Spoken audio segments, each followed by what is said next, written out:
Hello, everyone. Welcome to another episode of the I.O. panel. This is episode 218, being recorded on Monday, February 15th, 2021. So crazy. We're in that year now. My name is Michael. I will be the primary host, or host A, this week.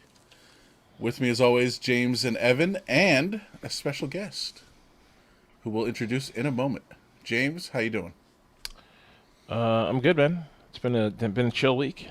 Haven't done anything. Played Conan Exiles all week. Looked like a psychopath. I built my pub. Finished that yesterday. So that was a good in the game. In the game, yeah, because I'm a dork. Okay. Cube. Yeah, I'm EO pube. What else? That was really it, man. I didn't do anything. No one from work called me. I just collected a check, man. You know, it's really bad. To be Look, this guy. James, just like me. I may not be engaged in every project and conference call, but I'm paid to be available. Exactly. If no one calls me, that's their fault.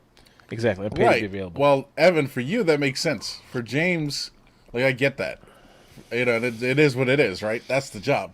For James, I don't think it's supposed to be the job. It's just kind of how it's working out. Yeah, it's just how it is. Like one day they're going to call me and be like, "You're supposed to be at blah." I'm like, what? I don't even know how to do this job anymore. Can I just play Conan Exiles all day? So we didn't do a show last week because we ended up talking about servers all week. Mm-hmm. But Evan and I did make a large investment in technical equipment. So I'm assuming we'll talk more about that once everything is here. But that is one thing that did happen this week. I have a lot of boxes of shit in my apartment that some are unpacked and some aren't. I think I have everything except for some extra surge protectors and missing something. I'm missing one thing. Some SFPs. No, those came. Okay. There's one thing I'm missing. I can't remember what it is. There's one single item that I'm missing, but otherwise I have everything. So yeah, I'm on my way.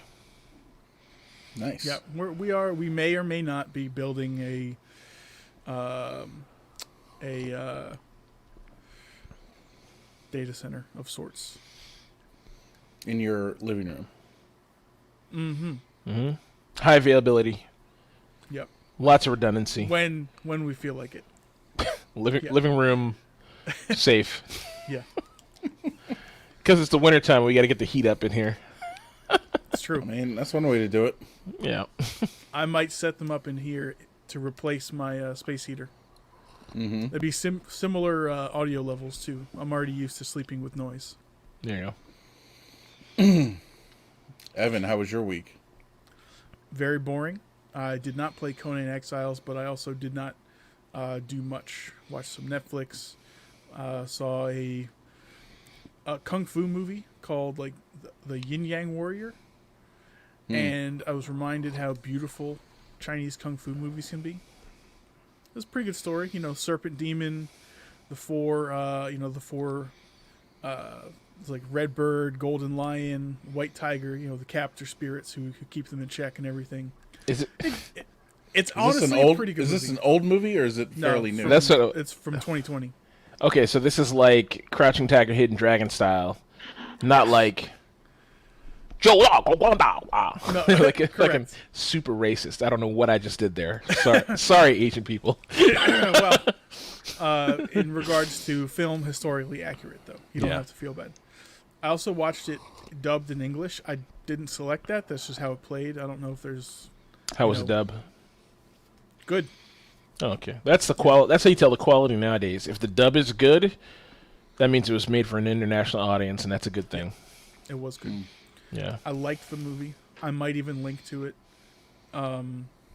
You liked the movie. That's rare. That's a rare thing. And it got me interested. Like, I should read/watch more mythology. Yeah. Can't say I approve of that, but that's fine. So someone in our Discord, we call her Salt, but her name is Scylla. So I was like, for years, I mean, not for years, but for like a year when I first met her, I was like, why is his name Scylla? Is this like a weird spelling of the word salt? Like in Greek or something? And so I happened to be looking up stuff for our Star Citizen org. I was looking for cool names of shit, and I found Charybdis, and Charybdis, the other version of Charybdis, I guess Charybdis is like a god with a bunch of heads who kills sailors or something like that. Fucking Greek, Homer, the Odyssey, all that shit. Well, Scylla is like one of those things. The fucking Greek mythology shit's cool, man. There's a lot of cool shit there. Yeah. Well, all right. Really not much else other than that. It is, as we mentioned before the show, a little chit chat. It is snowing in western Tennessee. It is still snowing. It is snowing right now. Oh, wow. There's a winter storm warning until this evening. There was already snow and ice, and now there is approximately... They were expecting 5 to 8 additional inches of snow. I don't know if that will all accumulate, but such is life. I would also like to ask Mike a very important question. You were sort of, semi-shocked that we're living in 2021, but you neglected to say whose year this is. It's our year, motherfucker. No, okay. No, what? Wow, what a slap in the face to your Savior, you mean the Jesus year Christ, of the Lord. ox? Okay. But it is also the year of the ox. Yes. Right. Okay. But you meant him. Mm-hmm. With a big H. Yeah. Yes. What? Him who is he. Yeah, exactly. Okay. Well, yeah. We are in the year of our Lord. You're right. Mm-hmm. Yeah, you're messing up your lineage, your history there, Michael. Well, what year is this in, what's the other calendar? The Jovian calendar? I think we actually use the Jovian calendar. There's back in the ancient Romans and ancient Greeks, there were different calendars. No, it's the you mean the fucking we're using Julian calendar? We're using the Gregorian calendar, I believe, is the correct term. I think we were using the Julian calendar at one point in time. Mm-hmm. So yeah, it's the year 5781 in the Hebrew calendar. Here we go. Mm-hmm. What does that mean, James? No. So, I mean, as long as we're making shit up. I mean, time is just a construct, man. That's true. Yeah. What else? Really have what else, Evan? That's it?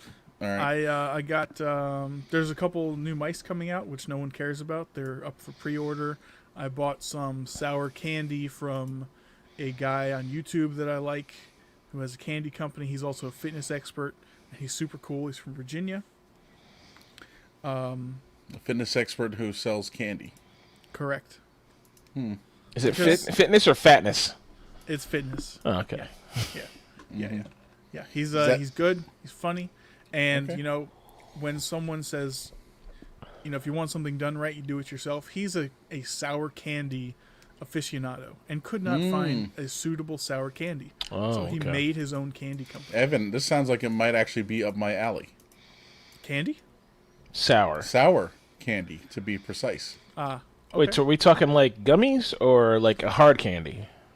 It is like his candy line is called Sour Strips. So it's like not like Airheads taffy, but like I want to say bubble tape, but candy, not bubble gum. But sour. Yeah. That's weird. You'll have to let us know. We'll have to do an unboxing and a unsheathing on on the show here. I will eat 3 pounds of candy on camera. There we go. For the good of the show. Thank you, Evan. Always given. Always given. I'm very generous. Exactly. Well, Evan, I put here in the show notes, we don't have to talk about it now, but I put here for the Yum update. Maybe you can tell us something about what has started happening to you recently when you've been going to a certain place and acquiring certain food stuff. Oh, yes. But you can talk. We can talk about that later. So okay, that's fine. In the Yum update. Yes, don't let me forget. James, you're going to love this one. Oh man, I'm sure I know what this is about. Oh, this is hilarious, honestly. But yeah, Evan, see, look what I just bought. Sweet Tarts Ropes Bites. Okay. Mm-hmm. I've tried those. They're okay. They're okay. They get the job done. You know. Yep, they boost that blood sugar nice and quick. You guys have like weird passions, man. It's like energy drinks and candy. Oh, yeah. It's true. I don't have one energy drink in the house right now. Terrible. We're both despicable. All right, well, let's get to our mystery guest here. Sir, would you like to introduce yourself and say a little bit about Dear yourself? sir and or madam. Hey, so Matthew, thanks for having me on, guys. A little bit about myself. I have my bachelor's in finance and, background, 4 years Marine Corps, etc. That's about it. ASL? ASL. He's too young for that. Age, sex, age, sex, location.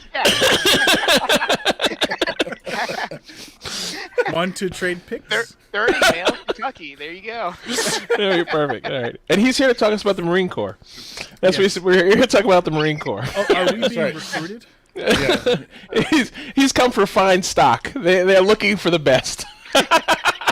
Well, they're gonna find it among our listeners, I'm sure. Yeah. We have a are fine fodder. stock of listeners. Yeah, we do. I mean, us, I think we have the spirit, but we don't We're have stocky. we got other things going on, so it's not gonna work out. Thanks for coming on, Matt. Yeah, Yes, you're welcome. thank you. Thanks for having me. All right. Well, not much went on this week in my life either. I helped a friend on Friday. He had to go trade in a car and blah, blah, blah. So I had to help him with that. We had to drive out to a dealership in Virginia somewhere and do all kinds of madness. Did his dad own it? No, it might have gone smoother then. But I drove a modern, almost I would probably say a luxury vehicle. I drove it back from Virginia. Is it Dodge Stratus? It was a GMC Yukon Denali XL. Oh, okay, that's nice. Okay. Denali's a nice. 2017. That is a overlooked vehicle. That's a nice vehicle. Denali's are basically classy. Yeah, it's basically a Suburban. That one is Yeah. basically a Suburban. It's a nicer but Suburban. like tricked out. Yeah. It's a Suburban for people who like to fuck and not people who like to take kids to fucking daycare or whatever. Well, it is kitted out. I mean, Yeah, Denali's are dope. it has the DVD screens and everything in it for the children.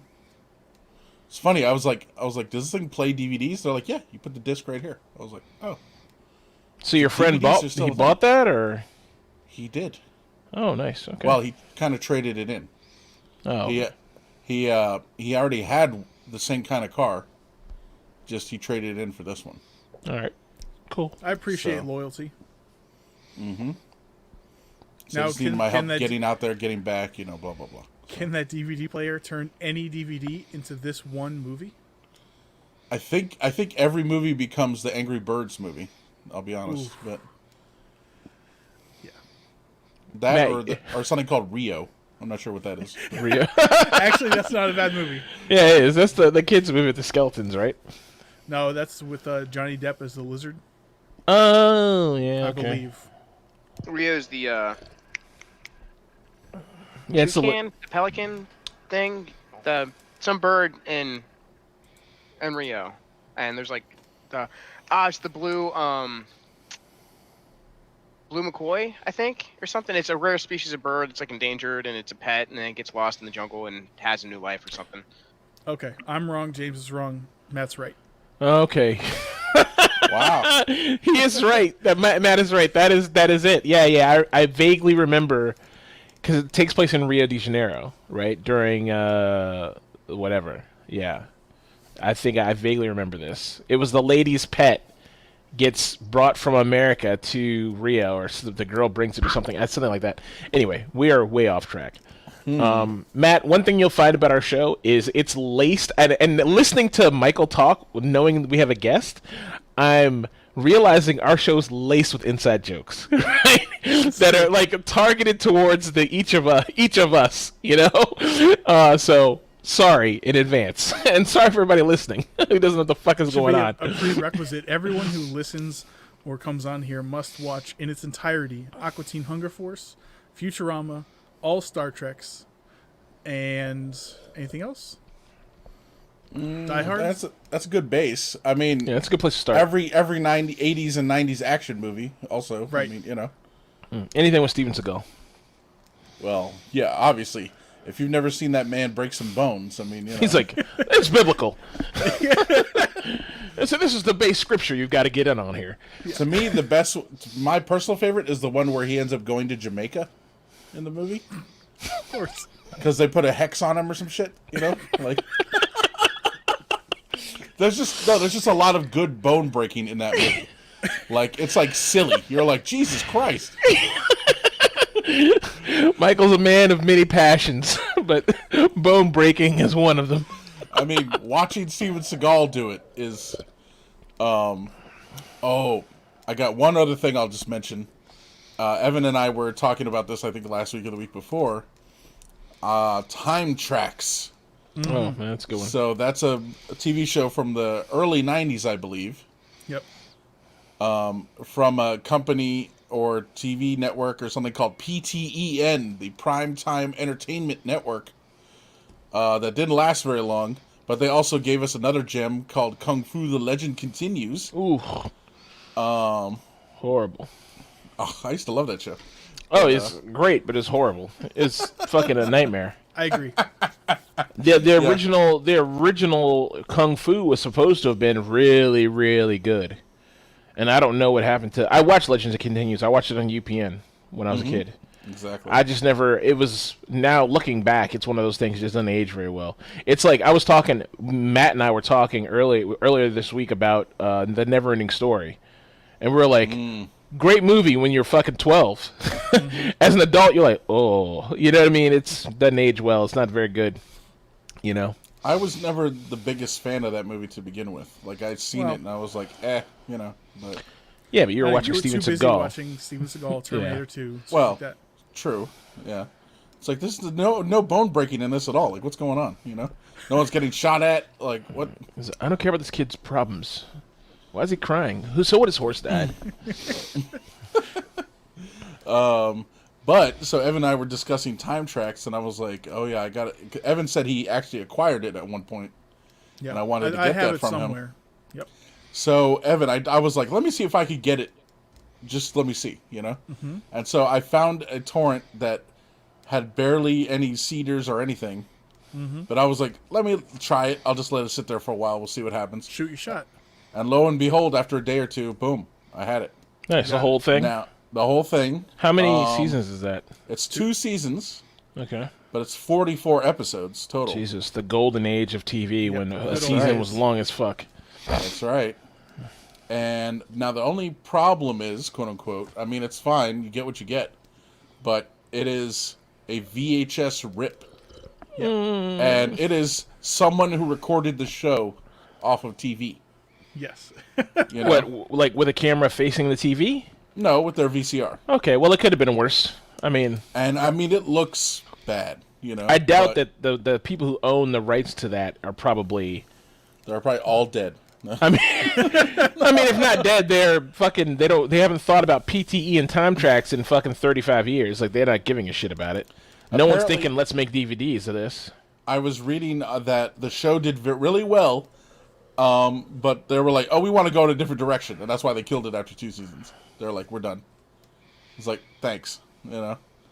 Thanks, Fox. Yeah, and He so had the I credit started- card computer, right? Yeah, Selma, Yeah, that's right. Yeah. and so I started watching that. I'm probably like 10 episodes in or something. Oh, that's pretty good. Yeah, The key fob pellet gun that you could time travel with. You should have said something. I would have watched. I would have tuned in and watched that with you. I haven't seen time tracks in fucking years. since like its first airing. Well, maybe we'll have to do that one night. Yeah. We'll watch it. Well, you let me know when you watch it again. I'll jump in, and we can just start from where you're at.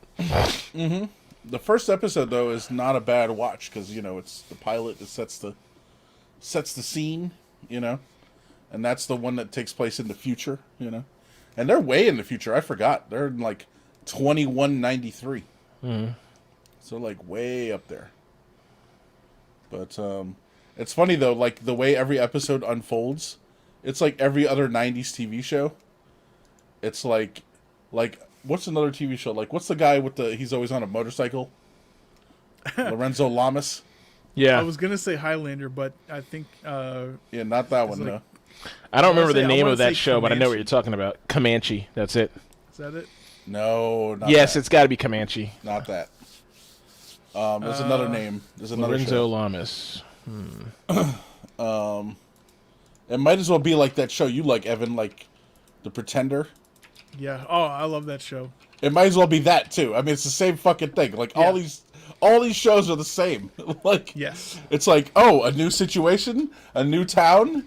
I'm here to help. Like whatever or what. Like that's what it is. Like Renegade. It was Renegade. That's it. Yeah. That's it. Yep. I mean, same fucking thing, Like, it's just ridiculous. But you accept it, so. And I'm 10 episodes in. I guess I like something about it, So. You're hooked. Yep. That was Kung Fu: The Legend Continues too. Yeah. A new town, new drama. Well, it was the same town, I think, every New time. bad guy to bust? Because weren't they cops? Or the son no, was a cop? His he son was- was a cop. Yeah, but he was always roaming around. Or no, okay, so the original show, he was a wanderer. Right. Just like Michael's favorite show. What's that show that you love? The movie you love? With the What? guy fucking, oh my god, he's a wanderer. He's a blind wandering guy. Oh, that. What's it Blind called? Fury? Blind Fury. Oh god. Matt, you'd It's love that. Rutger That's right up Hauer, your man. alley. Rutger Hauer as a blind guy who kicks people's ass. He's like a blind wanderer, kicking people's ass with a fucking cane or something. In the 80s, it's a great, horrible show Movie. or movie. Yeah, Yeah, that's one of those 80s classics, man. That's great. It's got a bratty kid in it. It's like a requisite back then. Mm-hmm. Lorenzo Lamas has been on Bold and the Beautiful since 1987. My God. Yeah, he's an active dude, I guess. Ladies love him. Mm-hmm. Was he like a fake Fabio? Yeah. Or was Fabio a fake him? No, Fabio's First swole. Yeah, he's a fake Fabio. Okay. Although I don't think he's a fake Fabio. I mean, we're way off track here, but I don't think he's a fake Fabio. I think women love this type of guy, A and reasonably Fabio muscular is just man with long hair. yeah, exactly. And Fabio just happens to be some weird look like fucking Swedish guy or whatever, Italian guy who's a fucking swole monster with long hair. He was the archetype. Yeah, he's the vision. But Lorenzo Lamas, I think, stands alone as whatever. Renegade. I remember watching like the beginning of Renegade, whatever come on, and be like, I should like this show. It's like a guy alone on the road on his motorcycle, kicking ass. But it was never a show I could connect with. Now, Mike, I got a question for you. We all know that various actors are the same people, right? Right. Lorenzo Lamas and Adrian Paul, same person? Who is Adrian Paul? The guy from the Highlander TV show. No. Oh, definitely. No. I say they're the same person. You mean Duncan MacLeod? No. Well, I mean, maybe that was his name, but not the old guy. No. Yeah, the TV show, he was Duncan MacLeod. The old guy was... If you actually look at pictures of them, they don't look the same. But I see what you're But saying. yeah, in your head, they're the same person. Like Bill Paxton, Bill Pullman, clearly the same person, but not. Yes, it's true. Oh, you mean like they're both like the same type? They're both like they could be easily mistaken for I guess loosely, but one of them has like a swarthy European thing going on, and the other one has a like fucking white guy with long hair thing going on. Okay. Well, I mean, his last name was Lamas, for Christ's sake. Is that his stage name or his? He's got to be from human Peru name? or some shit like that. he's born in Santa Monica, California. Oh, no.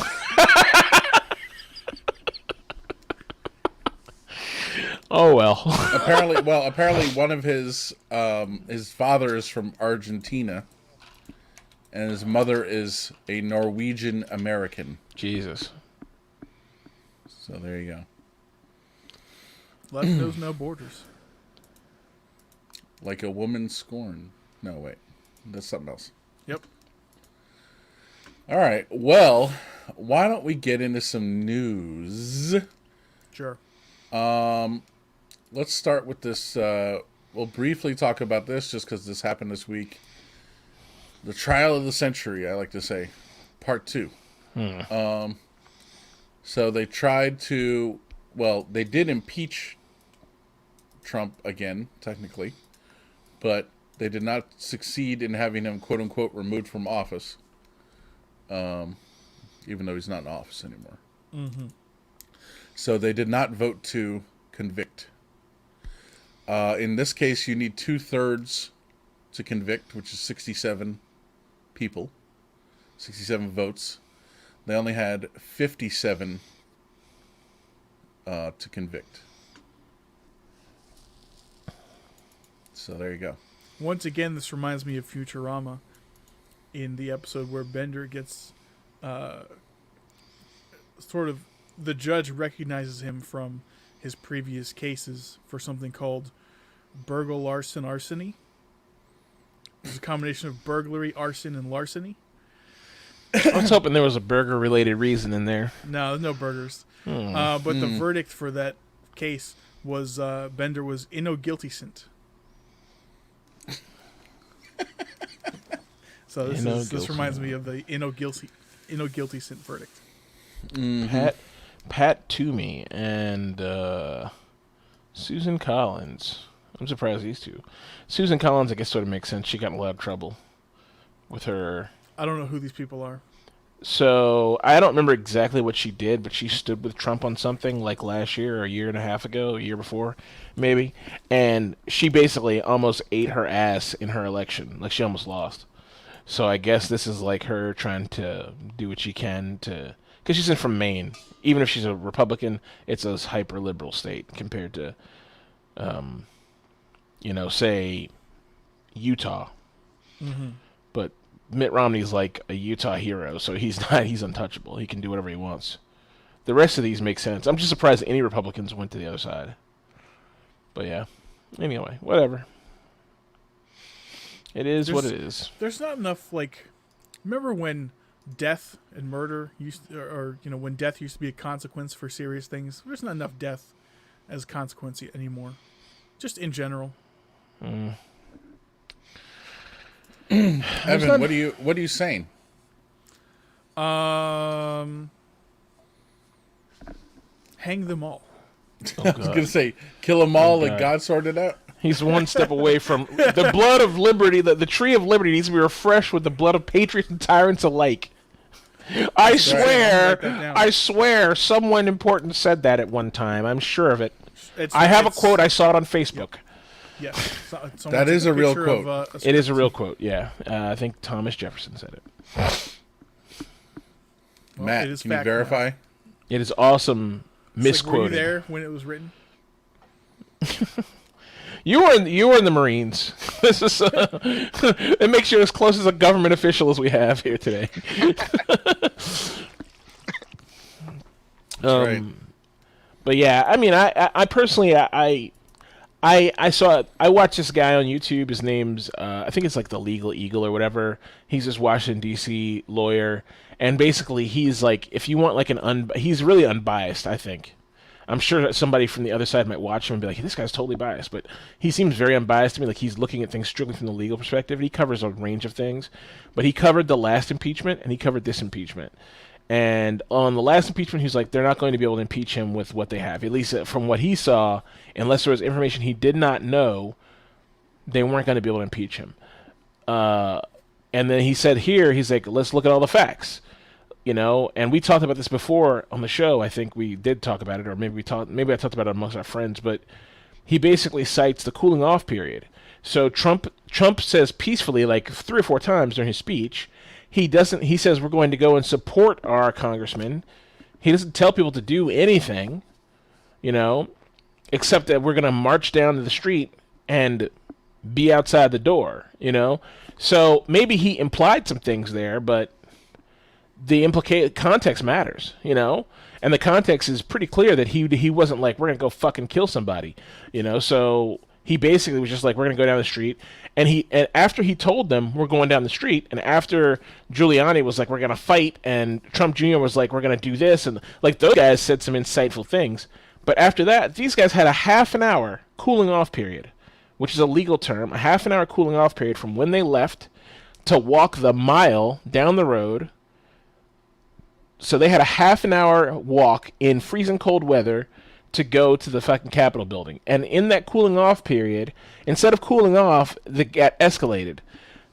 Legally, they're going to say, and this, according to this guy, he's like, legally, any lawyer worth his salt is going to say, look, they clearly, like, Trump wasn't there inciting them, you know, and his words don't prove that he incited them. Maybe they incited themselves, maybe they got juiced up from something else, but it wasn't something Trump said, you know, and they had plenty of time after he stopped talking to fucking relax. So I didn't think anything was ever going to come of it in the first place anyway, and I mean, I hate to say this, but every time the Democrats do this without it being open and shut, it's just... It degrades people's opinion of the Democratic Party, and it also gives the Republicans ammunition to use against, because like already someone has already tried to impeach Joe Biden on something stupid, you know. So impeachment is now become a legitimate political weapon. It's not like a nuclear bomb you take out of the box. It's a political weapon that you use willy-nilly anytime you want. You know, and it doesn't matter how legitimate the Democrats' reasons for using it are. The Republicans will now use it, and then the Democrats will use it, and it's just become this thing now. You know, so it's like they should have done it. Get rid of all of them. Bring in new people. I think so. I'm telling you, like vetted people. No, I think you go in, you hire like a bunch of garbage men, carpenters, fucking no lawyers, fucking not even an accountant, nobody who works with paper for a living. Okay, hire some people who do things with their hands, hire some IT people, hire some fucking professionals, some experts in their fields, a physicist or two, hire people like that. No more fucking lawyers, okay? They just need like a team of lawyers to help turn a shapeless idea that this other group creates into policy. That's all they need. You know, and the policy should be one pager. So anybody can read it. That should be the rule. 1 page. You know, a 500-page document that you submit 24 hours before the bill comes to vote is ridiculous. Like, what are you doing? It's obviously done to screw people, and you don't make a 500-page document unless you're trying to screw somebody. True. You know? I'd even give them an allowance of 5,000 pages. Yeah. If something is due for a vote within 24 hours, you can have 5 pages. That's still reasonable. Yeah. Unless people can read it and understand it. Yeah. That's perfectly fine. But the whole system is made to, like, it's all fucked up, dude. Like, I don't even care. I can't even muster the will to care anymore about it. Which is sad, because I care a lot about politics. I get all juiced up talking about this shit. Matt can tell you. Matt's in my Discord. He can tell you I love talking about this shit. Well, you guys know me here. I love talking. This shit's exciting to me. I love debating about this shit. But and they're really like expanding on this into a broader sense. Over the past couple months I've been thinking about there's really no guaranteed consequence for doing anything illegal. Like if you get caught, if you're prosecuted successfully, then maybe you'll have some punishment, but like there's other than the fear of potentially getting caught, there's nothing stopping anyone from doing any crime except other people. Well, when you mean anyone, you mean like us, like, or like politicians? Like us. Like theoretically, if I had the tools to do it, tools and desire, I could just go like kill a family. I'm not going to. I mean, if you But get if caught, it's- you go to jail. That's the deterrent, right? Right, but I mean, they're still dead. True. We need to live in Minority Report, where there's something in existence to actually prevent the crimes before they happen, James. Oh boy. Where are the precogs? Here's the slippery slope people are always talking about. It's like we're arresting you for a crime you haven't committed yet. What? Yeah. Mm-hmm. Yeah. Well, Evan, I would hope I'm not people gonna are go being killing raised in a families. society and they don't want to do these things, right? That's the This from a guy who was brought up on Terminator 2 and Die Hard. And how many people have I killed, as far as you know? That's a good point. As far as you know. How many people have you killed? None, as far as you know. Are you sticking to that story? Yes.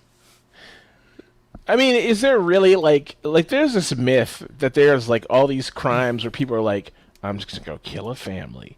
Like that shit doesn't really happen. It happens, but it's not like it happened. Like the movies would have you believe that Americans are fucking like. There's all these families getting randomly murked by fucking random dudes who just killed them because it's like, I hate families, or I wanted to sit on your couch for an hour. Like that's not a thing. People are killing people. If someone's killing someone, it's because it's a crime of passion, or you got an argument with them, shit like that. Like it's all bad reasons, but there's a reason behind it. There's a reason you can understand, Dude, Michael, you sent me that video, though. The lady, she does the podcast, Consenting Adults.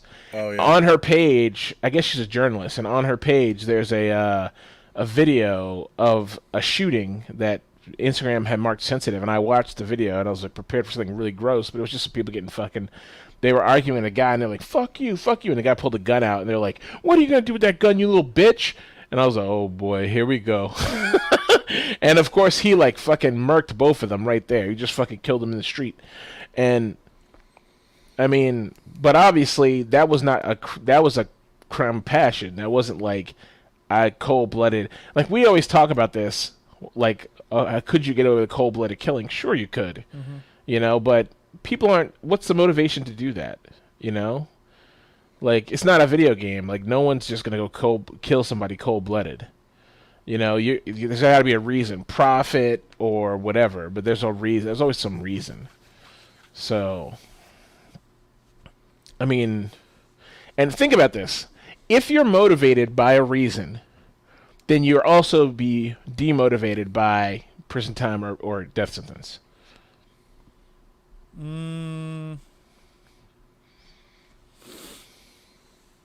Because I'll have to think about that one. Because it's deep. It's deep. That's a deep cut right there. If people are actually motivated by cash, like if cash is why you did a crime, or cash is like why, obviously I don't know why Trump does anything what he does. Let's bring it back there. But like, he obviously is motivated by something. But you can tell by his actions, he's also motivated by the fact that he doesn't want to get caught in any fucking criminal shit. Like he still is careful enough to not be super blatant, even though he is super blatant.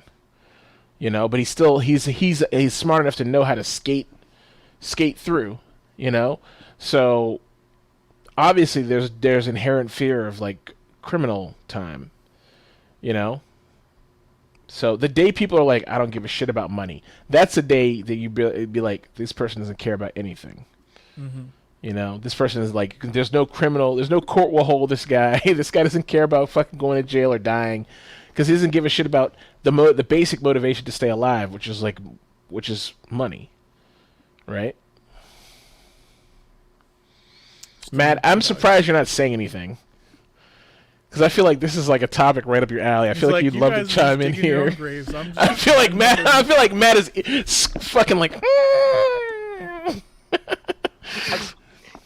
You guys are doing great, so I'm just letting it go. The justice system's broken. We need Tom Cruise to save us. All right. He's short. Tom Cruise. No, there was a remake. What was the guy's name? Was there a remake? Yeah, Remake of Oh, I what? didn't know that. Minority Report. No, there It's a wasn't. TV show now, right? No. Let me see here. Yeah, I think it's a TV show. There is a TV show, apparently. Let's see. A 2015 TV show. It was on for one season. Oh, this is when they were Procure it. making everything into a TV show. Like, there's a Lethal Weapon TV show. There's a Mike, this, there's a that. procure it. What? Lethal Weapon or Please. Minority Report?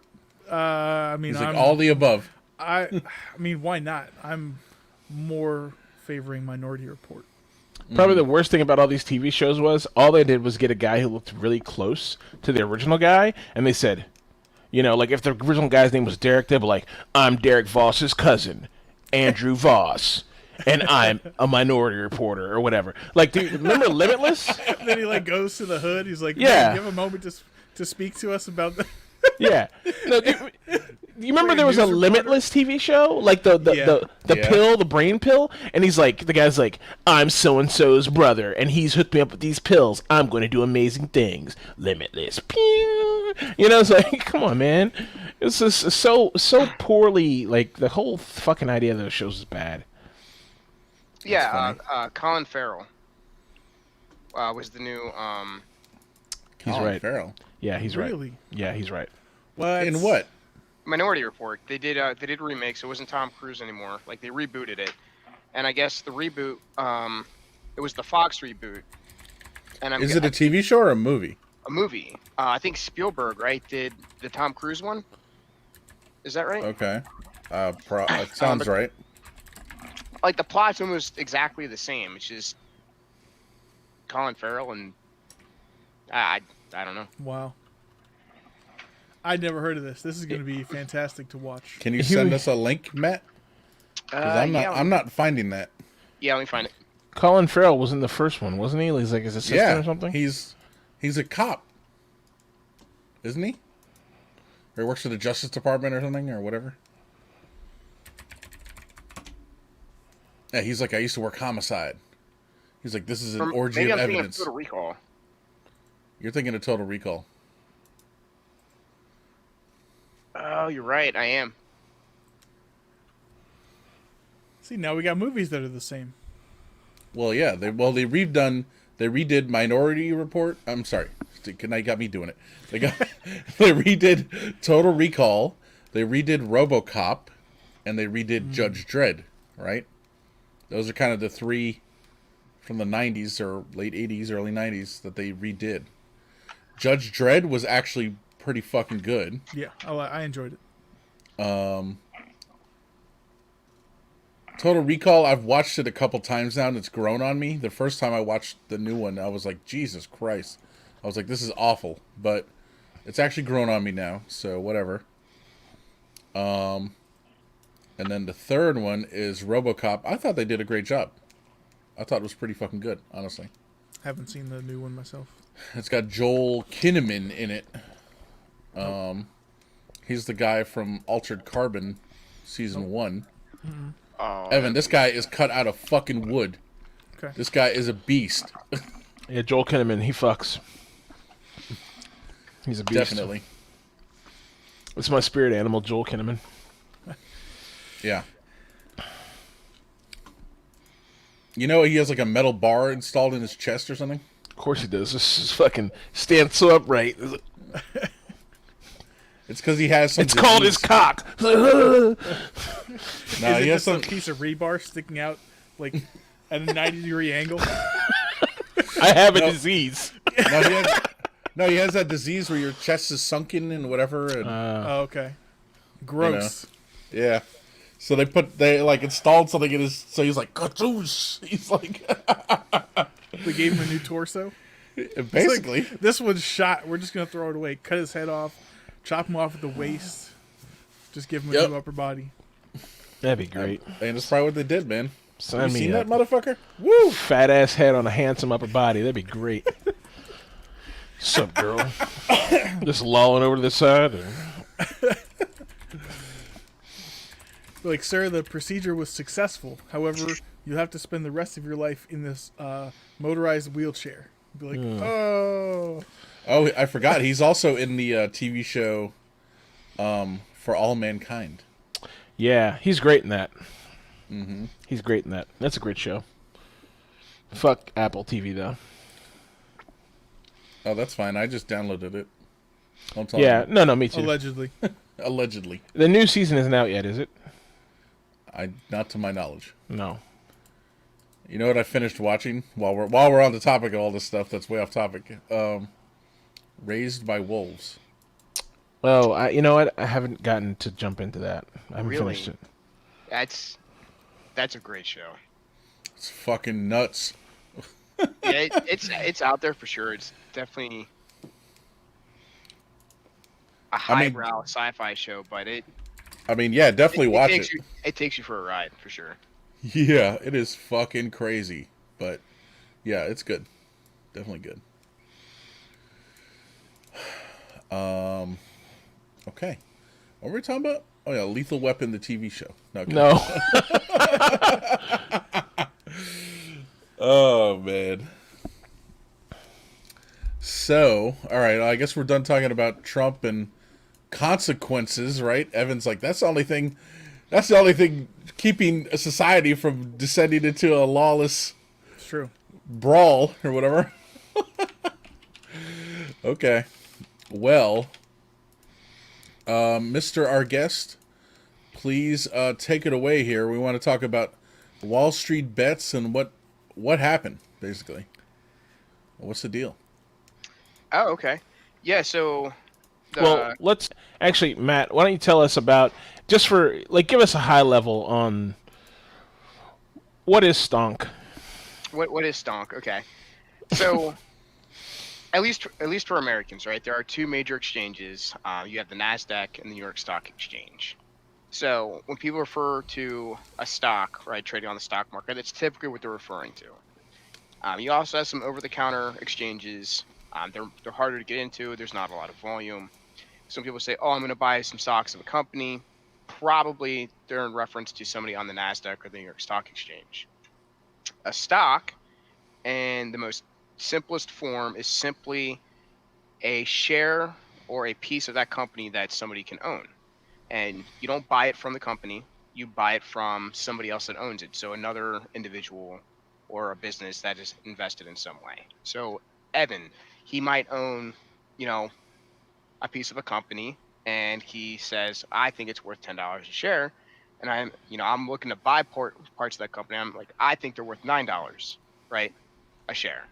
And Evan's like, yeah, I could agree to $9, and sells it to me for $9. That's how the stock market works. It's this free exchange of your company's technically like equity, but right, a portion of that company. And it can be, millions of shares, it can be hundreds of millions, and it's really going to be dependent on how they've structured their shares and how much they have out there in the market. But that's a stonk, right? There's other vehicles out there. There's options and warrants and things like that, and that gets a little more down the rabbit hole in how they work. But ultimately, it all comes back to that common share, and a common share is just a piece of the company. Mm-hmm.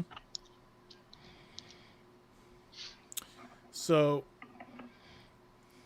as we're gonna get into the whole Wall Street bets, meme stocks as they're called, but I don't appreciate because they're close to my heart. I don't like being made fun of.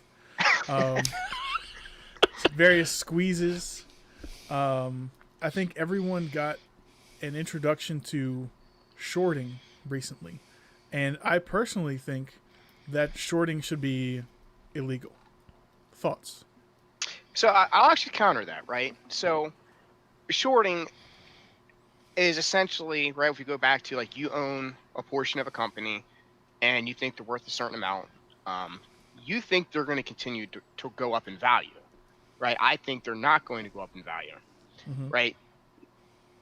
The way it works in theory is I go directly to you and I say, Evan, can I borrow, 10 shares of this company that you own, right? And if I borrow them, I'll pay you an interest of the value that they're at today. And you'd be like, yeah, that sounds like a really good deal because they're going to go up anyway, right? You're going to get your shares back, and you can call them back when you need them. So when you decide to sell your shares, they have to be replaced by the broker. The broker has to give you your 10 shares so you can execute your trade, right? So then you're earning interest on the shares that you own, right? So essentially, that it makes sense. Shorting's gotten a really bad rep recently over the past, couple decades.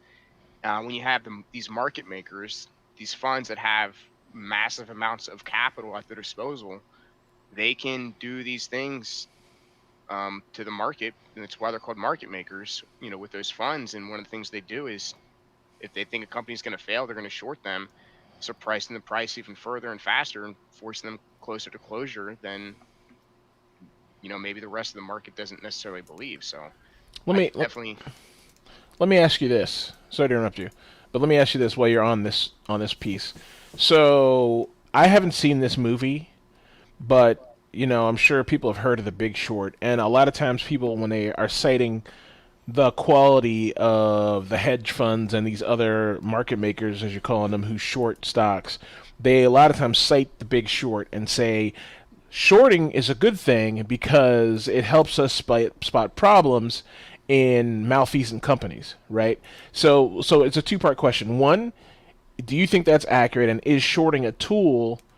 Is shorting primarily a tool for that effort, or what came first? Like the aggressive shorting we see now, where people are shorting stocks 120, 140% like they did with GameStop, or shorting as a tool to root out malfeasance in companies that aren't being honest, or is that even valid? Yeah, so it's people have a lot of different strategies when they go to trade on the stock market. People do look at the short percentage as a lagging or a leading indicator, right? There's different strategies that use it in different ways. So like one thing, the simplest way people are going to think about it is, if a company makes a terrible cash flow decision and it's setting it up for potential failure, then somebody's going to say, okay, so I'm going to short these guys. I'm going to borrow these shares because I expect the price of the share to go down, right? So they're using it as a leading indicator. They think because of the decisions the company has made has set them up for, a fiscal downturn for them, which is going to hurt the price of their stock. Some use it as, a lagging indicator, right? They've because they're being shorted, that means they're going to fail. So I'll short too. So it's not a hard press, right? Like there's no definitive way to say like, oh, well, this is how you use shorts, in your strategy, right? It's very complex, and there's much more due diligence required when you're speaking about investing in a company, whether short or long. I think shorting is very healthy for the market. It's definitely a piece that needs to be utilized. But we can definitely dig into like where the shortcomings are. I personally think, in my very amateur opinion, that if you, using your example, like if a company makes a bad financial decision and you recognize, oh, I think this is going to go down, then put options already handle the profitability of a stock going down. I don't personally like shorts, and maybe it's just in the quantity or volume that we're seeing lately, because that is a way for other people with massive amounts of money to purposefully attack a company. No, absolutely. Through their stock price. And that's why that's what I think should be illegal. That's why GameStop has, really hit the headlines at its peak. At the beginning of this year in January, its short interest was 140%. Mm-hmm. So for the listeners that don't know what that means, is there's something called the float, and the float, what this essentially is, it is just the amount of common shares, right, that we referenced earlier. Common shares, a portion of a company. It's the amount of common shares that you're legally allowed to trade. Now, the total shares of the company, right, the float is a percentage of that. Those other shares are locked up in the treasury of the company, waiting for that company to decide to do something with them if they want to have a cash inflow. Say, the price goes up. They're like, no, now's a good opportunity. We're going to inject 2,000 more shares into the float so they can start generating, that extra income, right, immediately for growth purposes or to pay bills or to pay down debt, something like Is that that. commonly referred to as a public offering? Typically, yeah, that's one way. They can also do, reverse splits, and like it can get very, very convoluted very fast. So I don't want to dig down on that and get derailed. But back to the point, right? Um, when GameStop, right, they were shorted for 140% of the float. That means, right, for every share that was in existence to be legally traded, they borrowed another 40% on top of that. Now, where this really breaks, right, even before all this, is if I own 10% of the company and I have elected to not let my shares be borrowed, and there are many people that own GameStop that have done this, how does a company even get to 100% short interest, right? When we say company, we're referencing the hedge funds. How do these hedge funds get to 100%, right, to short a stock, let alone 140%? And it is such a major inefficiency when, the big guy for Wall Street Bets Deep Value and Kitty something, I forget his name. Roaring Kitty, same guy. Roaring Kitty. Yeah, same guy. Yeah. So when he noticed this, and he's doing his due diligence over these years and putting out his information, right, saying, hey, this is a major inefficiency. This could be a potential setup for the retail investors. If everybody buys, right, and holds their shares, then the hedge is going to have to pay us what we think it's worth. So you buy it, set your limit, and you profit. And the major inefficiency there is like, yeah, these hedge funds are at risk of infinite losses, right? But that's what you take on when you short a stock or buy a put. You're exposed to infinite risk, and so infinite risk times 140% is 140% of infinity. It's it's a very bad position to put yourself in. So Infinite risk. It's a very bad place for them to put themselves in. There definitely needs to be limitations on there, and it should never have happened in the first place, to be honest. Because if I own a stock and I don't want it to be shorted, I elect to not allow that to happen. Like, all you do is either one, you put a limit in for your shares because you have made the intention to sell at a specific price. Your broker cannot allow them to be borrowed. Or two, most brokers, if you call them, some let you do it through their website, and you opt out for that service, and then it should be that simple.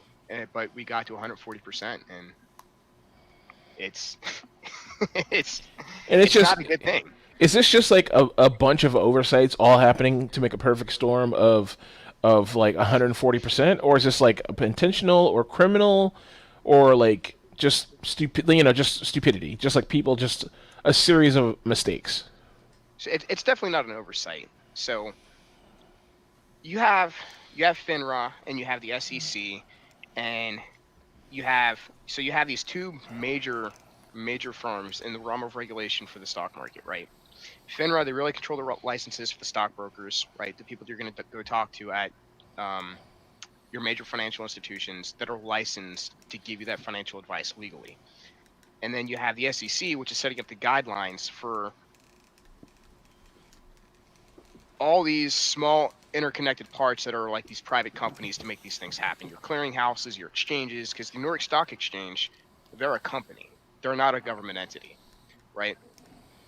So the SEC is essentially this regulatory body for all these pieces that are connecting together, right? Your brokers, your individuals, your retail investors, your clearinghouses, everybody. So to sit there and say, oh, it's just an oversight when you have had the SEC in existence for, how long now? 100 something years since the existence of the stock market. How do you say somebody that's been in the business for professionally 60 years, has their education in finance, probably has their master's, maybe a couple other bachelor's degrees. Like, these are educated people. They understand. They see it, but they choose not to do anything about it because, like, it's not really been an issue before. The rise of the retail investors probably exposed this market inefficiency and expressed in a way of how it can actually hurt people. So you think Um, this is not a new thing? Like 140% over, no. like this is like not a new thing. So the Volkswagen um, short squeeze, right? The Mm-hmm. last big one. That was not triggered by retail investors. That was triggered by a single outside entity, right, that had the capital to set up the short squeeze. They bought all these shares, so it was a hedge fund versus a hedge fund essentially. But where's the public outcry for that, right? No one's saying, Right. "Oh, it's illegal. Retail investors are going to get hurt if this happens." No, it just happened. Right? So they've seen it in existence before. Nothing came of it because if it was an issue, they would have taken care of it then and passed the policies. So it's not an oversight. It's not. This is not the first time a short squeeze has happened. Um, what I think, what I truly think people are taking issue with is the fact that retail investors now have a vehicle to collaborate and make, I don't want to say financial decisions or They can investment. educate themselves individually and make their own Yes, choice. they can collectively come to a consensus to formulate a investment plan tantamount to what a hedge fund would do. Imagine And just racing they, around that legality, like, oh. so I think that's the issue, and I think that's why it's finally going to Congress. I think they're finally recognizing it, and I hope the regulations that we do see come down are not limitations on the retail investor to participate in the stock market. One, I hope it's a change in regulation and how stocks are shorted. Right? It's if it's a hard limitation of 30% of the float, or maybe it can be a percentage based off of the company's previous 10K. The 10K is basically a form of their financial health. It's their balance sheet, how they're cash flow, revenue, expenses, and all that. Um, so if they are failing as a company, year over year, maybe allow them to be shorted just a little more than somebody that's a healthy company. But then that kind of gets into the realm of picking winners and losers. So, who gets to do that? Is it a regulatory body or is it the market that gets to decide? And so it's hard to place right where these regulations are going to go and how they're going to act without truly hampering the idea that is a free market. So do you think? And I mean, I'll just say my opinion is that the short squeeze, no matter how it turned out, was a good thing overall, because it allowed the little guy to participate and actually hurt the big guy, even if it was just a little bit for a little while. The probably the worst thing to me is that so many people lost a lot of money. Like people who are holding on to the last minute are just like, unless you're like one of the WSB like nut jobs, you're reveling in the fact that you were up 1 million and now you're down 2.5 million. Like the regular people who like jumped in at $300 a share, be like, this is gonna go to 10K. They're hurting right now, right? So, Right. what's your like overall? Was what happened with the short squeeze and Wall Street bets? Obviously it exposed some things to us. With Robinhood, which we haven't talked about yet. We'll talk about that in a second, and other stuff. But overall, in general, was this a good thing? Overall, I'm going to say yes, because we have seen the political left and political right rally behind this, and something we have not really seen really in recent history. There's been very few opportunities, right, where you'll have so politically polar representatives, right, come to the same consensus. Ted Cruz, AOC, both agree. Right, and they're like when they're saying the same thing, then obviously, right, something's wrong, right? That politicians like that, they should never agree. Yeah. When they do, right, then the whole nation should be looking at it and saying like, okay, what's going on and how did this happen? So yeah, overall, I think it's a good thing. With the stock market, there's always winners and losers, and everybody listening, if you are going to participate, you need to realize, right, it's a risk you're taking. If you don't really understand what's going on, I do highly recommend you hire a professional If you want to try and do it yourself, just remember, you have the risk of losing everything you put in there. So it's it's a dangerous game you're gonna play. Risk versus reward, and the rewards were promised Yeah. so high.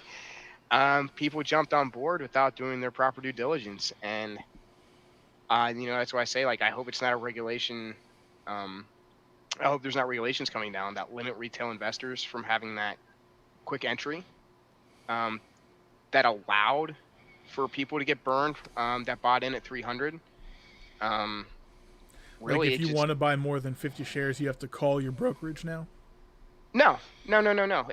Nothing like that. Like, if you want to buy 500 shares, 10,000 shares when GameStop peaked at 300, that is your choice, right? There's a level of personal responsibility that you Yeah. have by participating, right? Like, you can go hire a professional, right? At Fidelity, at Merrill, at JP Morgan, right? All these places, and they will not charge you upfront for these services, right? They might have an account minimum to open, but essentially, right, the way they're going to make their money off of you is the performance of your portfolio. So if your portfolio is making money, they're making money, and you're making money. So then you don't have to worry about it. You don't have to do your research, your due diligence, or making sure that you completely understand how all this stuff is coming together. And if you were that person that bought 1,000 shares at $300, I I highly recommend you go get professional help, and not maybe a psychologist too, because it's going to hurt a little bit. But Well, it's let me jump in real quick here.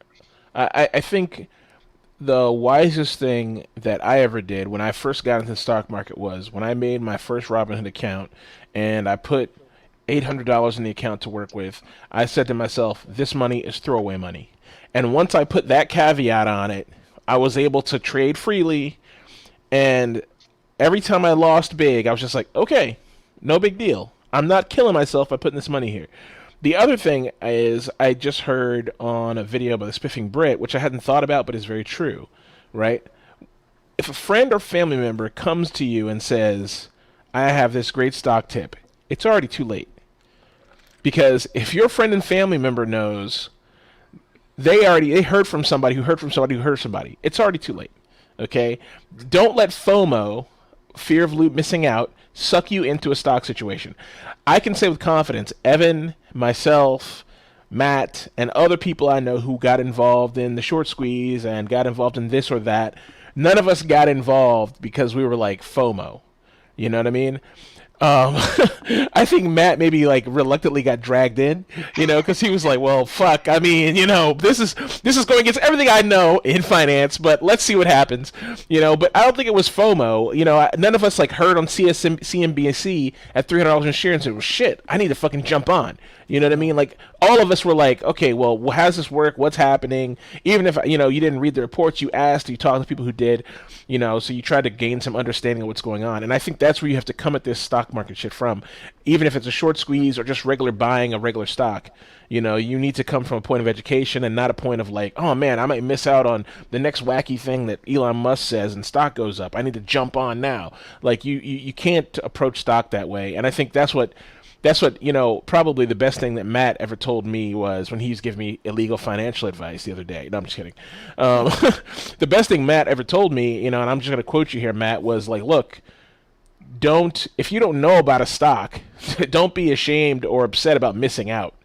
Just fucking walk away. You know what I mean? If you sold a stock and you missed out on the hot moment, just fucking revel in the 15 cents per share you got. And I'm obviously fluffing up what you said, but this is roughly what you said, Matt. Was like, just don't worry about it. You know what I mean? And that is like honestly a huge load off my shoulders, because a lot of times when I first started getting the stocks, I'd be so pissed at myself for missing out on this one or missing out on that one. And, I fucking sold too early or I sold too late. Now I don't worry about it. You know what I mean? And I think that made stock trading so much easier for me.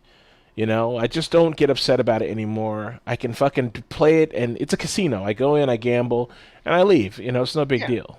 Yeah, and you're 100% right. And the fear of missing out, that's always going to be a factor, right? It's always going to be a form of bias that you're going to have to check if you're going to handle if you're going to self-direct your portfolio. And whether that's for day trading, which is more tantamount to a casino, right? It's a gamble, or if you're looking for that institutional investing. And you so like where the fear of missing out might come in is back when Amazon first started, right? Or like Bitcoin even. Everybody talks about Bitcoin. Oh, I should have bought Bitcoin, right? The fear of missing out.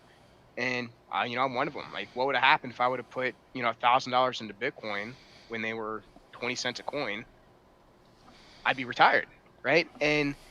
But you can't focus on that because you have to spend your energy, right? You have to spend your G2, your brain power, on looking for new opportunities. Where's the opportunity that you're going to be able to play? If you're focused on the opportunities that you missed, you're going to miss out on the opportunities that you could partake in. And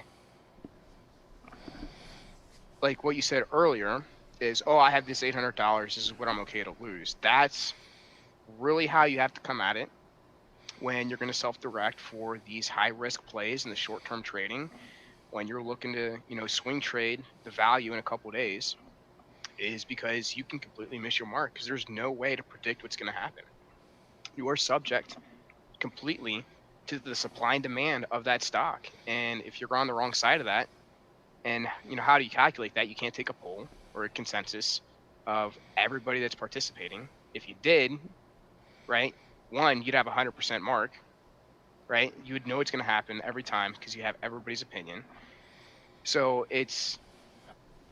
you really have to only put in what you're willing to lose. If you put in more than that, then you're going to hurt yourself financially, right? You're going to lose your life savings. You're going to lose the down payment for the house you want to buy, your kid's college education, and then that's going to have a bigger effect on you psychologically, right? It's going to worsen your quality of life more than if you would have missed the opportunity to better your quality of life.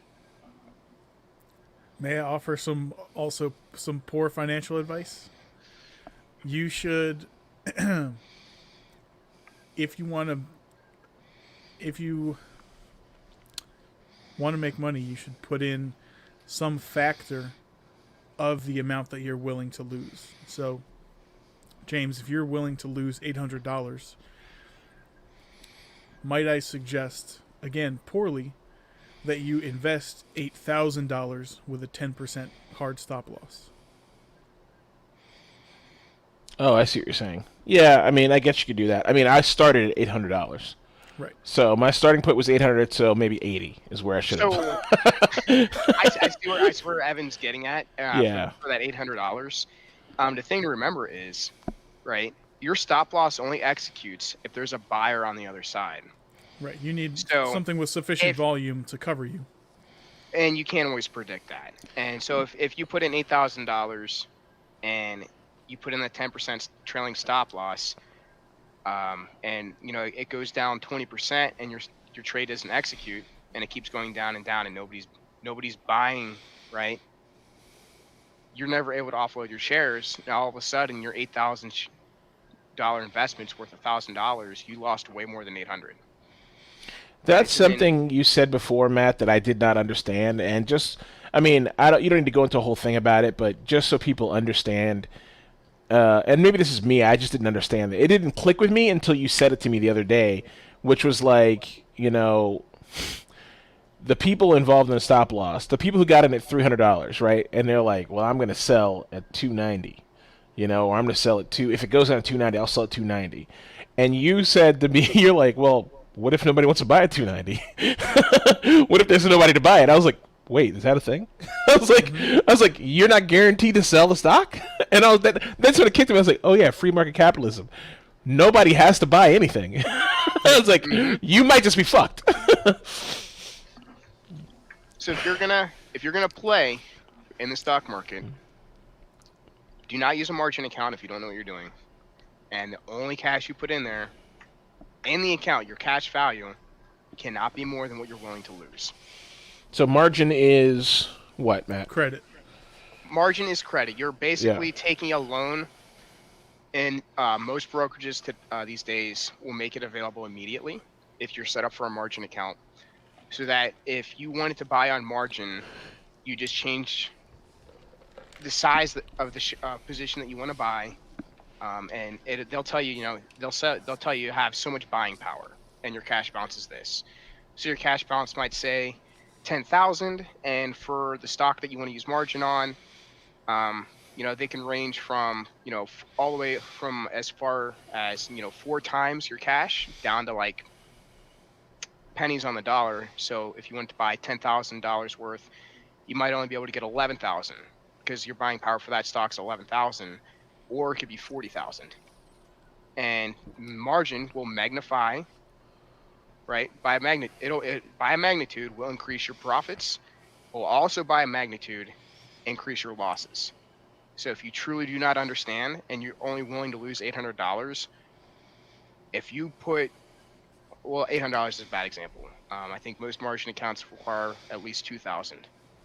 So if you're willing to lose 2,000 and you use that 2,000 to open a margin account and you trade on margin, and you could actually lose more than the $2,000 in cash that you have in there and end up owning the brokerage because the value of your position dropped so far that now you're lower than 2,000. Normally they will issue a margin call, right, quick enough to force that liquidation of your position so that that doesn't happen. But it has happened in the past because margin calls aren't instant, right? The stock could literally fall to zero in a day, right? You never know what's going to happen. So margin call, they automatically sell your stock to liquidate your account so they can get paid back. Essentially, and that's to prevent, that's to protect the financial market. Because if they didn't ever do these margin calls, it would just be a total mess. You have a shit ton of people losing a shit ton of money all of a sudden, all on margin. Right. Across, it would be a disaster. Yeah, you're going to have all this bad debt for the brokerage, and you think like, okay, well, I only have 2,000 and I owe them, another 1,500. That's not a big deal, but you multiply that by the millions of people trading, right? It could get completely out of hand, and you might see brokerages go out of business if they didn't do that. And that's one of the guidelines set up by the SEC, forcing them to do this, and it's to protect the financial market, or the stock market. Okay. But yeah, no. Margin account is for expert traders. If you're not an expert, don't do it. Yeah, when I had a margin account for this whole short squeeze stuff. I bought, I think I had $5,000 or whatever. Actually, I think I had 5,000, and I had 2,500 maybe. I think it was 2,500, something like that. And I think I had 3 or 4K in my account. You're a brave soul. So, well, yeah, because I was like, it's funny, right? The FOMO did hit me here. I was like, yeah, I'm missing out. I don't have the money to buy in as deep as I want on various things. And this wasn't necessarily on some of these short squeeze things. It was more like maybe CCIV or some other things that we were involved in at the time. And I was like, I need to leverage this margin. Like, I'm missing out here. And I have the money to cover it, So I said, okay, I'm going to jump in. And so I got in, did the margin thing for about a week or so, and then got out and paid them their money back. But, that was like, I was watching it every day. I was watching the account, watching the margin, making sure I constantly had the money to cover them, you know what I mean? So the margin was just this cushion I had so I could do a big jump if I wanted to, but I didn't necessarily use it. It kind of sat there until I wanted to use it. I got in, did a little quick day trading with it, and then I got back out, So it paid for me, but I sort of knew what I was doing, sort of, and I filled the gaps of my knowledge with the cash to cover it, so that's not an excuse and not advice. You shouldn't do that. You should definitely know what the fuck you're doing, but I just luckily had the money. We're not talking about $30,000. We're talking about $2,500 in an account with $3,000 or $4,000 in it already. So, and then money saving in a savings account enough where I could say, well, fuck, I lost everything. Here's your $2,500 back. You know what I mean? So I wasn't going to kill myself. I wasn't taking some big bet or betting the house or some shit like that. So, Matt, let's jump real quick. So we kind of covered generally what the short squeeze was and what stocks are for those who really don't know what the fuck is going on. Halfway through the short squeeze, so people are buying stocks through Wall Street Bets has people kind of like loosely buying stocks as buying a few stocks, GameStop, AMC, Nokia, BlackBerry, and it doesn't necessarily have them doing it, but people are buying stocks. And they're constantly buying it because they like the stock. They like the stock. Um, and not for any other reason. But people are buying the stock, and the price is going up, up, up, up, up, or doing whatever it does, and people are continuously buying the stock to try to push the hedge funds up or out or whatever the fuck is going on. Halfway through that, Robinhood stopped. Robinhood and several other companies, not just Robinhood, said, "Okay, you can't buy it. You can't buy this stock anymore. We're going to stop you from buying these 3 or 4 stocks. You can't even search for them. You can only sell your current positions." So I've experienced things with the stock market before where the trading has stopped across the board, but it's normally the New York Stock Exchange that stops it. It's an exchange, not some company, not a broker. So what you saw when that happens is they're essentially safety nets, and this is from the SEC, and this is to prevent a massive loss in a single trading day. I believe these stops are like, I want to say it's 7%. It's 7%, and then I think I'm gonna have to look it up. It's either 5 or 10 or something. Like there's 3 levels, and the first 2 is an hour or so cooling period, I believe. So if the market itself goes down so quickly in a certain amount of time, they'll stop trading, let everybody collect their thoughts so they're not making irrational decisions, and then they'll open trading back up. And then if it does it again, they'll do it again. And then if it happens, if these safety nets trigger so close proximity to each other, the length of time these stops take for everybody to cool off and collect their thoughts gets longer. So it's essentially a way of preventing people from making these irrational decisions, and you have this massive sell-off scenario that just erodes, massive amounts of market value in these companies, right? And we're not talking about one stock, right? We're talking about the market as a whole. We're talking about the entire market. So I'll just reference one: Black Monday, 1987, 500-point loss in the Dow Jones. So that's like what we're talking about, like a massive scale, correct? Right, exactly. And what they're essentially trying to do is prevent a scenario that would create, that would force a depression. And that's something that could happen, especially for retirees and people on pensions. If all of a sudden, in one day they lose 90% of their account value, they literally no longer have the means to support themselves. And that's kind of like the one thing they're trying to prevent. So far, it has seemed to have worked. So it's not really used as a tool to manipulate the market, but it's more meant to protect the market as a whole from irrational behavior. I would agree. And we're talking about normal, like halting of a stock or several stocks.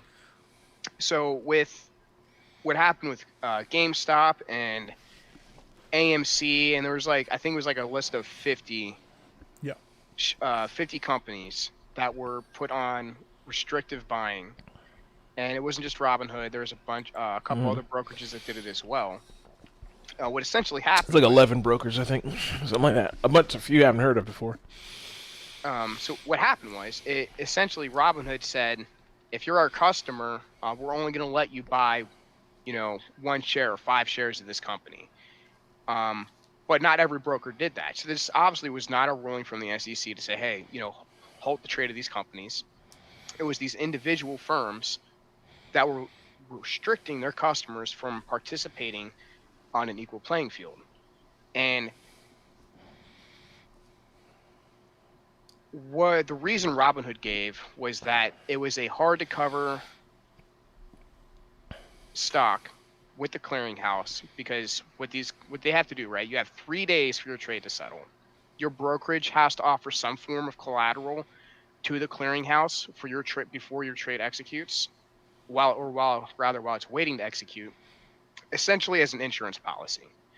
Um, 99.999% of the time, right, the trade clears and that gets returned back to the brokerage. So where they get this collateral is from the cash or the securities that are owned by their customers, and the SP. I always get this acronym wrong. The SPIC, right? No, that's Spanish. SIPC.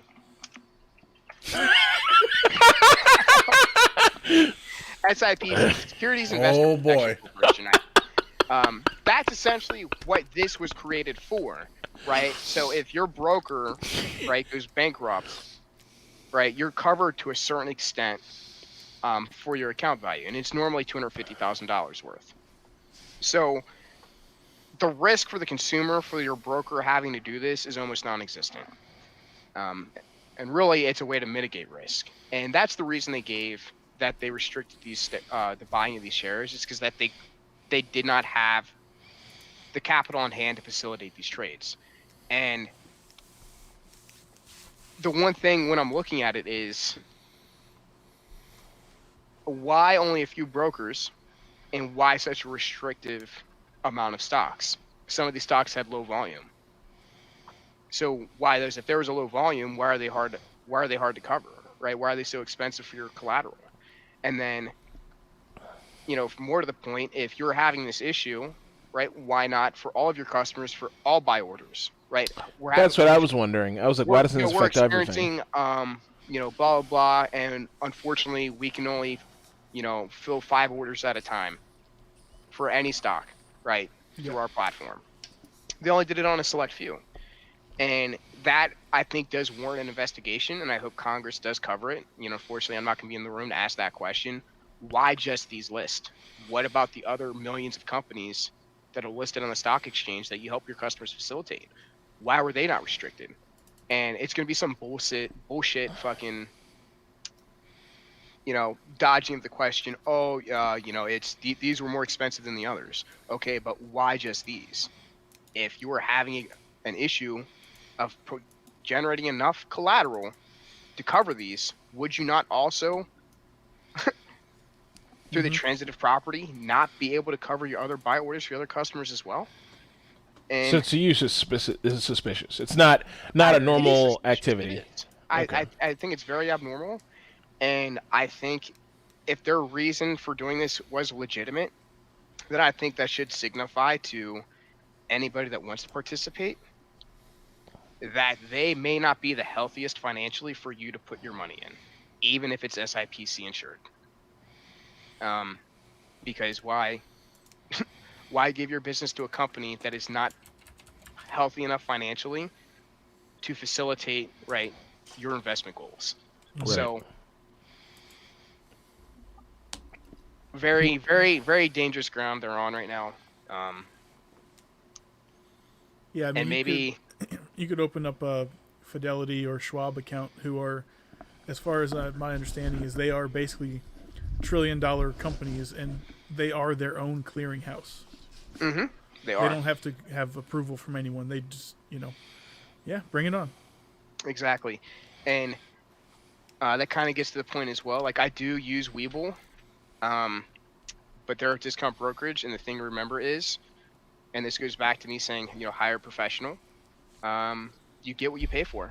So if you're not paying anything up front and they're not charging you anything on the back end, where are they making their money? And they make it up in volume. Yeah, these discount brokerages, they make their money by selling your order flow, which is a whole other issue to be examined. And for the people that don't know just yet, one of the controversies is the hedge fund that was on the opposing side of the retail investors for GameStop has a parent company that is the clearinghouse for Robinhood. Yeah. So the level of conflict of interest here is massive, and they could very well have strong-armed, right, Robinhood, because Robinhood is selling them the order flow. That's their primary source of income. If they say, well, we're not going to purchase your order flow anymore, we're going to purchase everybody else's, they force them out of business. So it puts them in a very tough spot, as a business case, right? They have to generate revenue. If they're not generating revenue, they can't exist as a company. So I just want to put up the Weeble desktop so people can see what Matt's saying. Hire a professional. Yeah. Definitely not for kids. Even though you get what you pay for, and Weeble did halt some, they limited some trading. At least they were honest about it and came out and basically said, yeah, our bank was like, you got to put a stop to this. We can't cover this, so stop. TD Ameritrade also halted trading on a lot of those things. They had, I don't know if they halted, if they restricted the number of shares, but I think they wouldn't let you buy on margin anymore. So, like, if you had cash, I think they would let you. But I could be wrong. I mean, I imagine there might have been some idea, and look, I don't know exactly how this works, but maybe there's some idea in the back of their head. They're like, look, this thing's going to come plummeting down any second now, and all these people on margin are going to get fucked, and we're going to get fucked right along with them. And maybe that's like I didn't buy any of the risky stocks on margin, but I'm sure other people did. I mean, I've read on. I mean, and look, you have to take what you see on Reddit with a grain of salt, right? People saying, I put the house on it, I don't care. Like, you don't know if that's true or not, but let's assume half of those people are being honest to some degree about like going deep on some of these risky stocks. For them, they're making the right choice. From my perspective, you're going into debt and you're fucking doing 60 grand on margin or whatever on fucking GameStop. That's a strange move. You know what I mean? That's a risky bet. At $150 a share or something. I don't even know if GameStop at the time was margin eligible. Okay. But yeah, you're right, and that may have been for TD Ameritrade. That may have been the decision behind it, because, like he said, right, it's so risky, right? We're not gonna let anybody trade on margin for however many days, because one, they're gonna get fucked, and we're gonna get fucked right along with them. Because, like you said, if they put a second mortgage on their house and they pull out $60,000, they trade on margin, they lose it all, and now they owe the brokerage that money. If they had an overwhelming number of people do that, then and they have no money to pay that back, and those individuals have to file for bankruptcy, that just gets absolved. So then they have to absorb that debt themselves, and that's a financial risk for them as well. So I can definitely see where these brokerages have an argument. But at the same time, it is so contradictory to what a free market is supposed to be. And when it is an artificial suppression of the demand, then the people that hold the supply now all of a sudden have that market maker position yet again. And for, it was like a week or two, I believe, before these restrictions hit, where for the first time, very evidently, the retail investors had that market maker position, and it scared a lot of people. Yeah, so to go along with that, I think we can, basically, just from the media's perspective, it was a case of these hackers on the internet, and it's probably China or Russia or whatever, and these guys are just saying YOLO and doing whatever, and there's definitely some aspect to the whole YOLO thing, but even the people who are saying YOLO, they're doing it based on real market analysis and real data. Like, if you go to Wall Street Bets, go to the subreddit. Even if they weren't, it is a free market. Yeah, you're allowed to YOLO if you want. You're allowed to YOLO. Yeah. When we first started talking about it, you had bought some shares of GameStop, and you made some money on it, and I was like, holy shit! I was like, I would never do that. And you're like, AMC boy, I look at AMC, and did some research. I'm like, everything here tells me this is a bad fucking financial decision, but I'm gonna do it anyway. But I'm in, baby. So No, and look, the whole time Matt is telling me, the whole time for like a week, he's like, I don't know why this is working. It shouldn't work. This is wrong. This is broken. Like, this is dangerous. The whole time, and then they finally get to the end. He's like, man, let's just go. Fuck it. Yeah. So I joined in. I bought 700 shares of AMC at like I think my average cost now is 10.50, and I knew at the time they were extremely overvalued, and it was probably, like I said, it's going to be the worst financial decision I've ever made. But it was. Just wait like 2 years, you'll be fine. It was like, I think it was like a $9,000 investment total, I think. And so when I was telling people earlier, only invest if you're willing to lose, when I made that decision, I knew that if I lost all $9,000 of that, I was not going to kill myself over it. Mhm. I looked at it as this is a $9,000 bet, not a $9,000 investment, because one, the hype behind these meme stocks was so great. I just wanted to be a part of history. So I was like, you know what, I'll do it. I'm okay if I lose this. It's a percentage of my portfolio. It'll be whatever. I'll make it up, in the months to come. That's part of the process, right? Buy the hype, sell the news. Yeah, for the traders, definitely. Yeah. Buy the hype, sell the news. But with it, at least with AMC, pre-pandemic, they were about $14 to $17, right?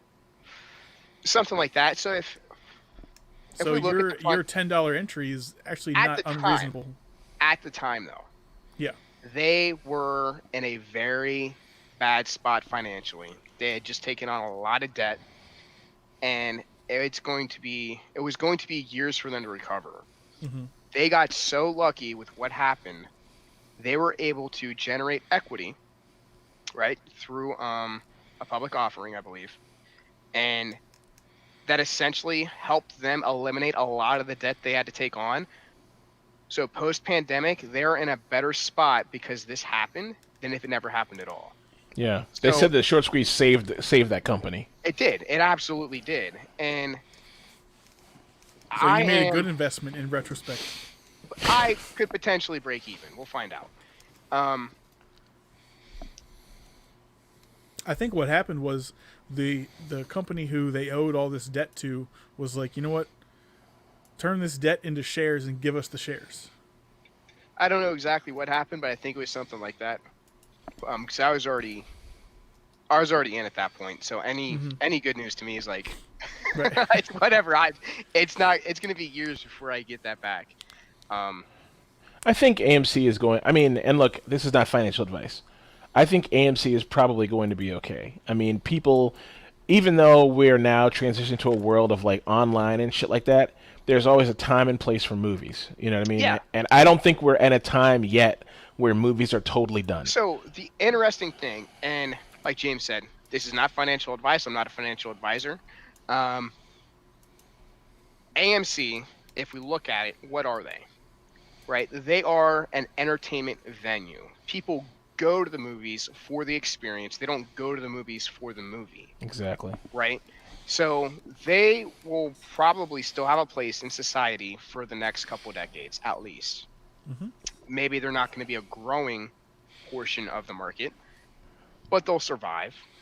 But more to that, they are making attempts to get into the digital field, and through the AMC app, you can watch new releases that are new to the theaters. But I think it's very expensive to do so.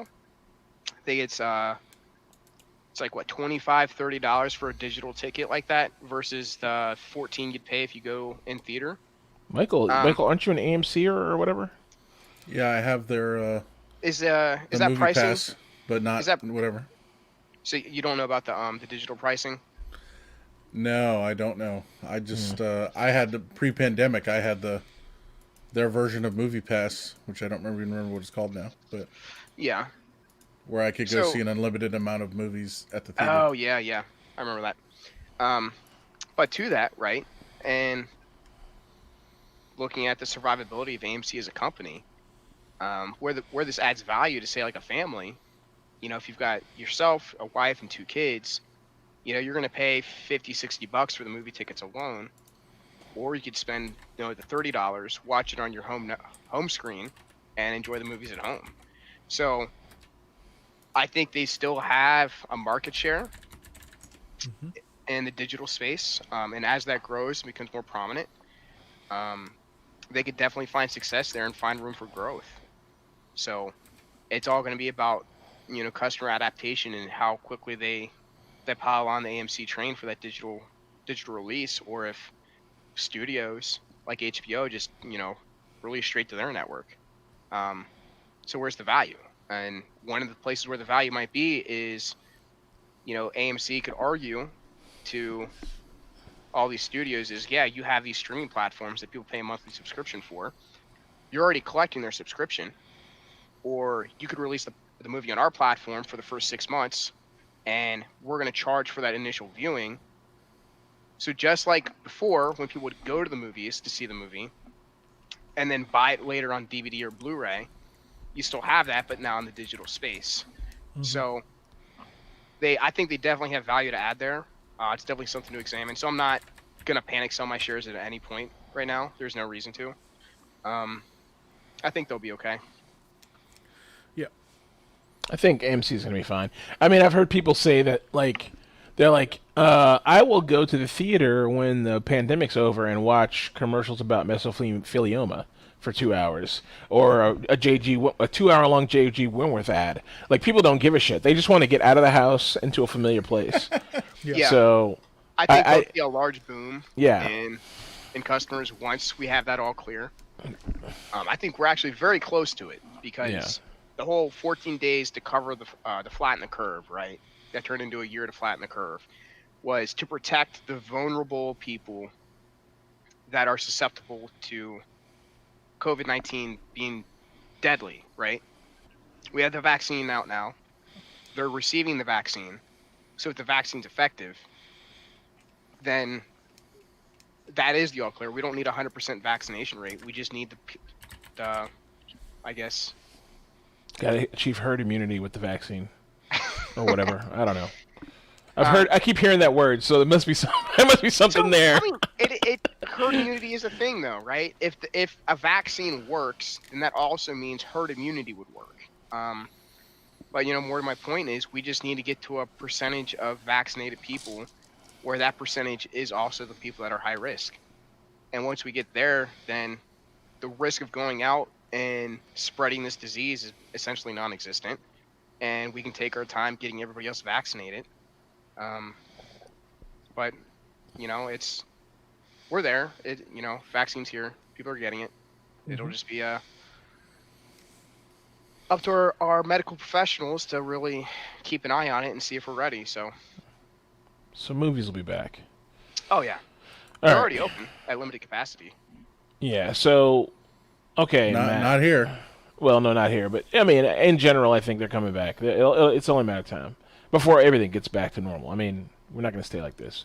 People need to get out of the house. All right, so give us. So people have now heard about Wall Street Bets, right? Mm-hmm. The cat's out of the bag, right? So you got there when I first. So I jumped on Wall Street Bets like 2 years ago, a year and a half ago, maybe a year and a half ago. I got on it. And just because people are like, oh, people are going, I wanted to see the crazy YOLO bets on there. The lost part. Yeah, I was like, oh man, this guy just lost $300,000. You know what I mean? And that's why I went to the site, and then also I said, well, I'm an extremely amateur stock investor, and I was like, I'll pick up some gems here. This will make me rich. Like, that's what I was thinking. So I got on Wall Street Bets, I got on penny stocks, I got on RSS stocks, I got on RSS investing, I got on all these Reddits, right? So for the people who have now heard about Wall Street Bets and they just got here, okay, they just lifted their head and said, GameStop, what's that? Elon Musk is talking about Dogecoin, holy shit, okay? What, from the industry perspective And for, and we're not going to go into what you do in the industry, but in many cases you talk to the uneducated about finance. Is that fair to say? Yeah, that's fair. So what non-financial advice, but what advice would you give to somebody who's heard about this and says, all right, I'm going to go to Wall Street Bets and see what I can find out? Can I Like, can I interject right here? absolutely. I think the appropriate thing to say is "Welcome to the game, retard." Okay. No, so Evan, you can't use that word anymore. Come on, man. It's an anagram of trader. Oh, is that what that is? Fuck. I had no idea. Yeah. Okay, all right, cool. welcome to the game. I thought we were going in. I was going to call him a Chinaman So- next. But, all right. Any Go ahead. advice I would give You to already somebody said spick. Go Yeah. on. any advice that I would want to give to somebody that wants to participate in the stock market is first, I asked, do you have a 401k? Yeah. If they say no, I tell them, go to your employer. If they offer 401k, participate. If not, XYZ company, they offer 401ks or IRAs or something to that effect where you're going to get that tax benefit. That should be your first priority as a middle-class American, is leveraging that, the tax benefit of that, because that's worth more to you, right, than any potential gains you're going to try and get yourself with the quick get-rich-quick schemes. The next is, if you do have a 401k, are you maximizing your contribution? If the answer is no, can you get to a point where the answer is yes, right? Once that is maxed out, and you can do that every year without, crippling your financial situation, you can pay your bills, have the quality of life that you're looking for, then the next one's going to be, what are your financial goals, right? Are I'd you like looking to to get I'd like rich to quick? add something really quickly to your last point. Max out your contributions to your 401k properly, because I was near max contribution to my 401k, but it was all going into government backed 1% growth per year fund. So don't do that. At least follow the market. Maybe don't do that, but you have to be cognizant of what your investment goals are. Yes. Okay. If you're a year from retirement, then that 1% is probably where you might want to be. Talk to a financial advisor so they can come up with a legitimate plan. It's government but- backed, so you're not going to lose anything. You're not going to gain anything really. Right. But like what I've been saying is, you do want to make sure that the way your 401k is set up matches what your level of risk adversity is, as well as what your required returns are. Yes. So if you don't know what your 401k is doing, you're only getting 1%, and you thought, you were going to get 13%, you're not going to be happy with it. So definitely speak to the fund manager or an advocate that can help explain what's going on and what you can do to rebalance your portfolio in a way that fits your financial goals. So if you are maximizing your contribution, the next question is then, what are your financial goals? If your 401k is for retirement and that's your retirement track, and now you're looking to increase your quality of life in the short term, then I would say educate yourself. See if you can find a way to make money trading. It's very hard. Most people lose money, but it is a legitimate strategy. The other one is, contribute more to your 401k, or another 401k, or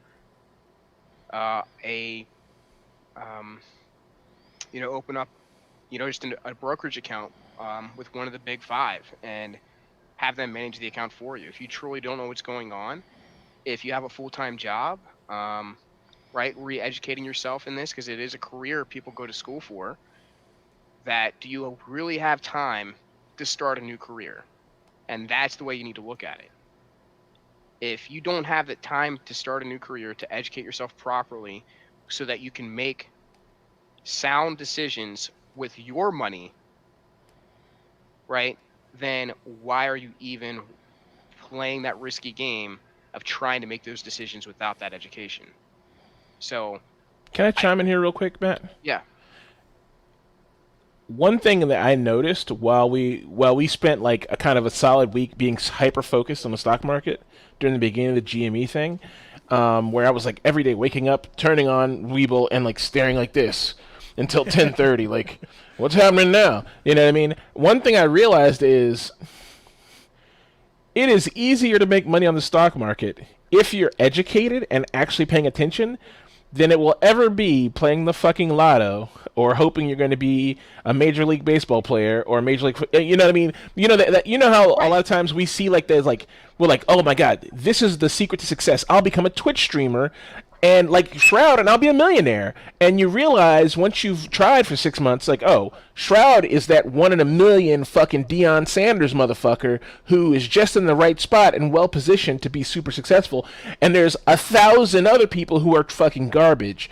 And the percentage doesn't apply in stocks because you can literally go into the stock market with like $500 and then make 20 cents a stock and you walked out and you made some money, you know, and you do that every day for 6 months and you turn that $500 into $5,000 or whatever the case may be. You have a good day, you have a bad day. But I saw that firsthand. I went from $3,000 to $5,000. You know what I mean? I was very aggressive, but I focused on laser focused on a few stocks, but I turned that money into something. And also the short squeeze was happening. A lot of things were going on which made it so that I could make money. But that just showed me, fuck, if you're just paying attention, you just educate yourself, you can make some fucking money. You know, yeah, it's not hard. And like the thing to remember is, right? You're paid to be available, so your time, right? Because we know what you do, right? So you have that. What's the word I'm looking for? You have that privilege where you can spend your hours, right, in any given day, on this, you know, ulterior motive, so that you can educate yourself. Right. If you are, you know, if you're an office worker, if you're in, you know, retail, so like say you're working for Home Depot or Walmart or something, right? You can't be on your phone. You can't be educating yourself. You're working 8 hours for somebody. You just don't have the time. And if you have a family on top of that, when you get home, you know, that time's dedicated to your family. And like maybe these people are also going to school to learn a skill.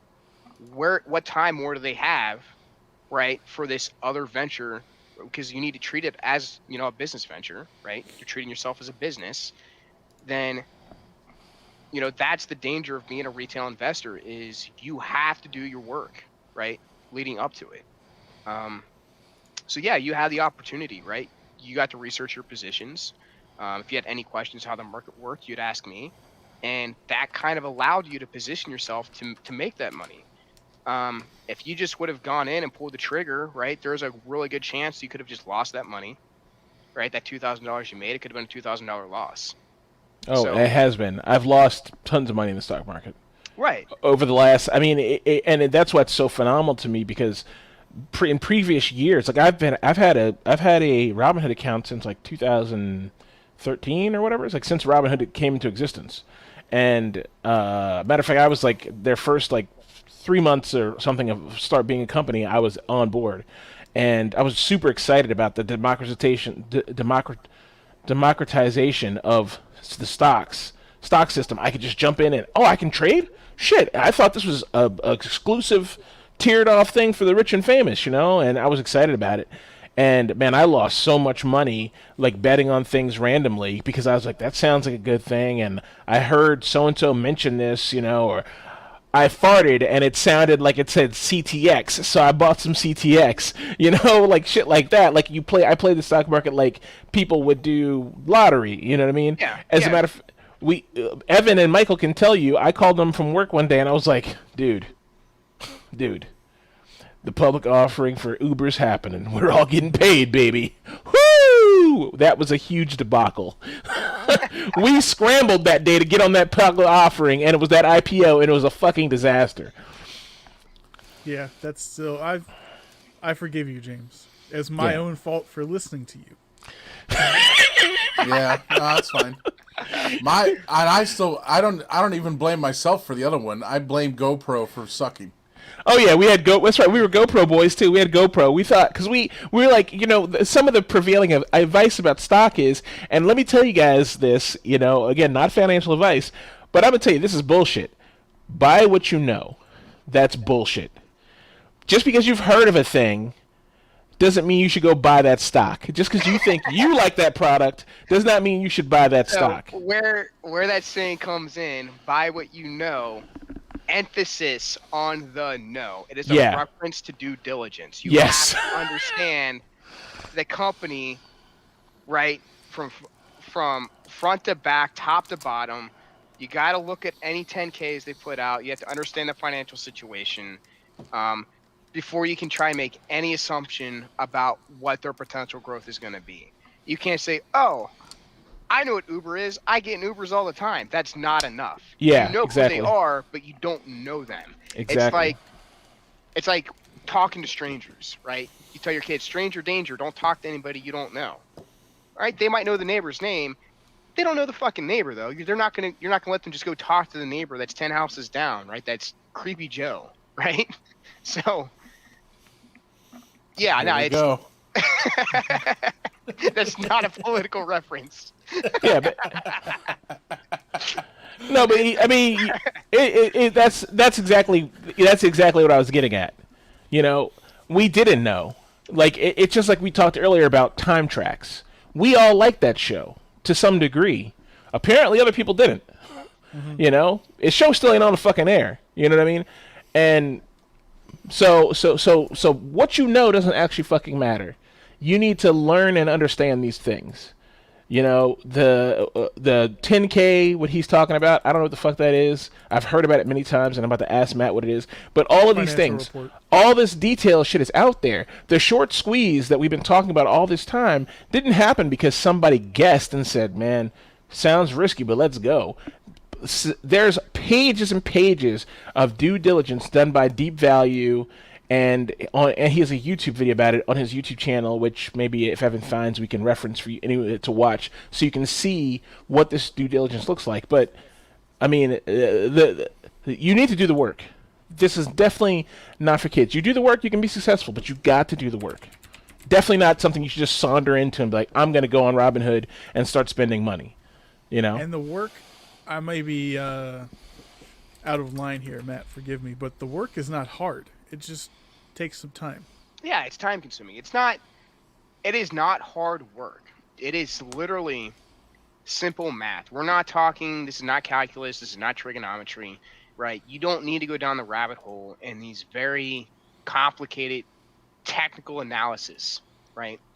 And for anybody that is listening, technical analysis is literally just the analysis of historic prices, right? And people have come up with crazy strategies where they take all this historical data to formulate what they think is going to happen in the future. Your fundamental analysis, this is where your due diligence is. So when people say due diligence, they're referencing 90% of the time, right, the fundamental information, the 10K, the political environment, things like that. Because what laws are on the docket for, and, bill, HR, whatever, right, will affect, a company. So that's one of the things you want to keep in mind is what's Congress looking to pass? That should be part of your due diligence. What barriers to entry are these companies going to face now in the future? And how is that going to affect us? It could be a pro for them.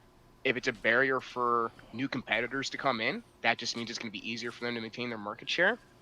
Or with like the Environmental Protection Act, it might be an additional cost where they're going to, lose out on net income because their expenses are going to increase.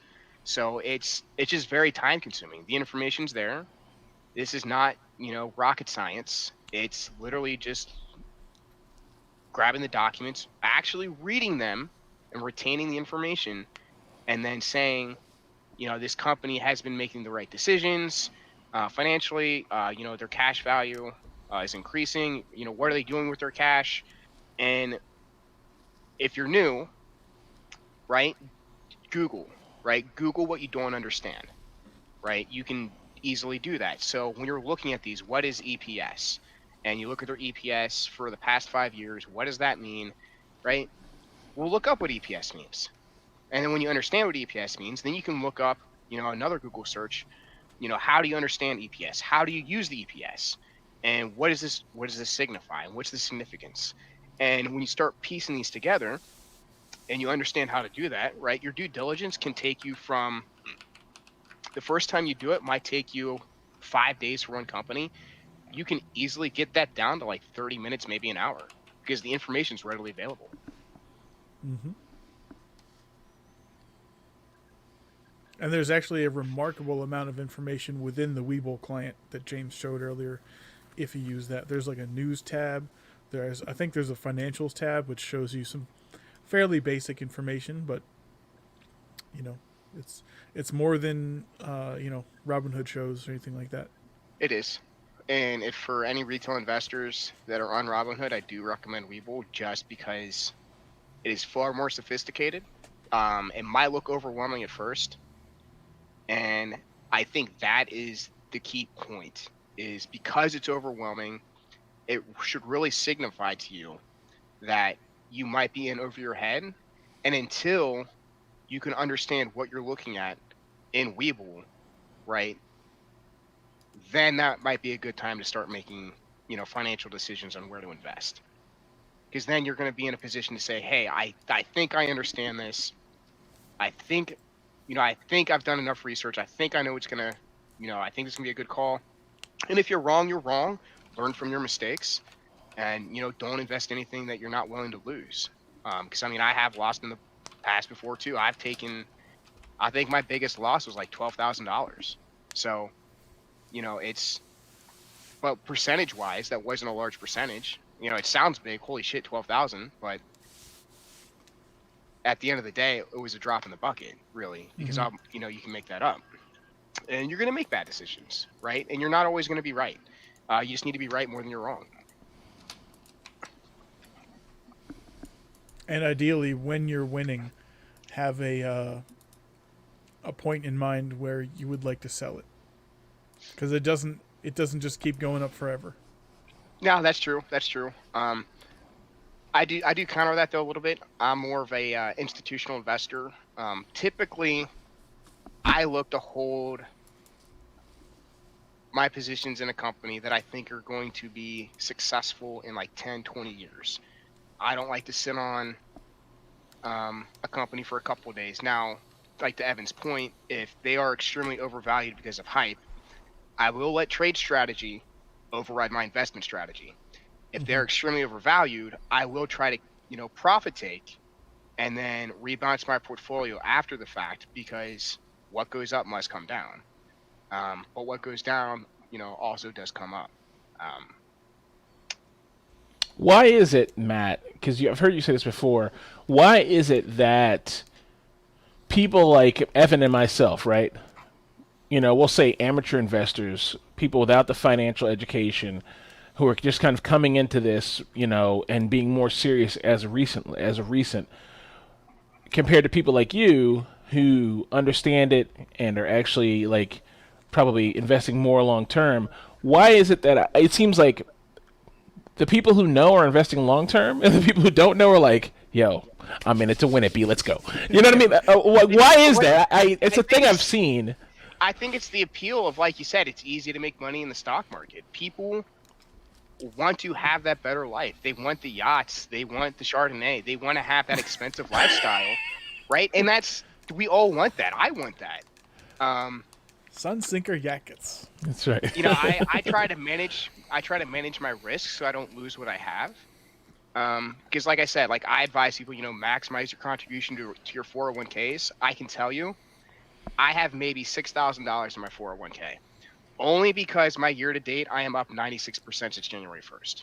I outperform my 401k, tenfold. But that's me, right? That's not typical, right? And, that may be good for this year. Next year, I might do really bad. And, but for the couple years that I've been doing this, I've been pretty consistent where it's better for me to do it myself than it is for me to have that in the 401k, even with the tax benefit. If I ever run into the point where I am not performing at that level, then I rebalance, contribute to my 401k, and you know, manage that risk appropriately. Um, So why do you choose to be an institutional investor though? You're a young guy. You could get out there and play around for probably a couple of years and be high risk if you wanted to, well, and no, yeah. it'd So, be like I fine. said, don't misconstrue what I'm saying. I'm taking risky positions. But when I say institutionally invested, right, I only invest in companies. I only even trade, right, in companies that are fundamentally secure. I don't play around with penny stocks. I don't play around with, like I said, like GME. Like it scared the shit out of me when you bought it because of death, because of death of retail, right? Right, It right, just yeah, it's not there. Like the new CEO, he's doing a lot of things, and like it's a very risky play. And like they yeah. could come out and be extremely successful in the digital Probably a market. daily at a dollar short though, honestly. Right, exactly, and that's not financial advice, but I chose not to take that risk for that reason. But there is an argument there. But I mean, I am in risky positions, like I'm in AMC. You know, I decided to pull the trigger on that because I do believe in them in the long term. Now, it may not be the best performing position that I've ever been in, and it may be a year or two before I break even. But you know, that's that's the risky play. I let my trade strategy override my investment strategy because if they would have squeezed, that would have been a huge payday. So when I compared the risk to the reward, right, the short term reward potential was there for me to say, okay, this risk is worth it. And I'm in, I'm in various positions. I do have some locked up in index funds. I do have some in large cap growth. I have some in small cap growth. Um, but I have calculated, there's something called portfolio beta, which is a measure of risk. I try to keep that within a certain range. So if that means I have to buy and sell a couple shares in these other positions to get that beta within that limit, then I will.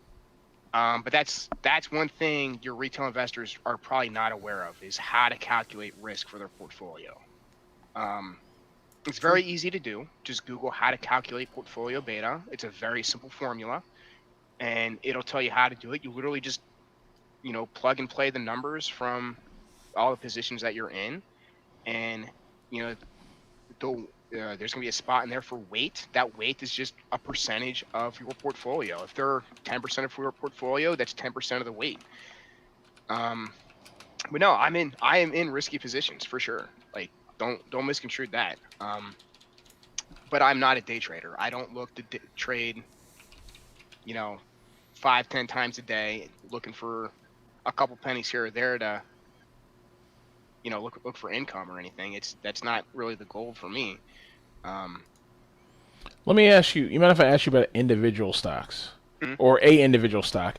sure. So early pandemic, you and I think we both had a kind of a belief in the cruise lines because we were Cruise lines thinking, were an opportunity. yeah, they were an opportunity. We were Yeah. like, cruise lines are going to be back, and this was before we knew that this whole pandemic shit was going to go like 2 years. Hmm. So we're like, it's coming back. Like, there's no cruise lanes aren't going anywhere. They're going to take a fall. Now's the time to get in. And again, not financial advice. And this is old. This is old, guys. Don't do this now. This is old. But we had between Matt and I, we both made mutual decisions to do this thing to get into Carnival and some Viking and a few other things. So uh, and these were decisions made irrespective of each other. We just ended up talking about it on the Discord later. But now, at hindsight,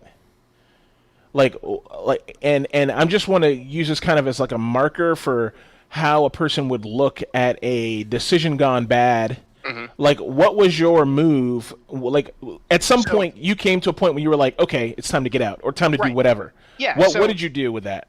So like I said, trade strategy will override investment strategy. And when they dropped to it was $12, right? I was watching them fall, and my entry point for them was like $10-12. So I put in a buy order for 12. I think about a couple thousand shares, and my whole point was I'm going to buy these cheap. The pandemic's not supposed to last that long. I'm going to get them at a discount, and from there, I'll be able to ride this out for the long term.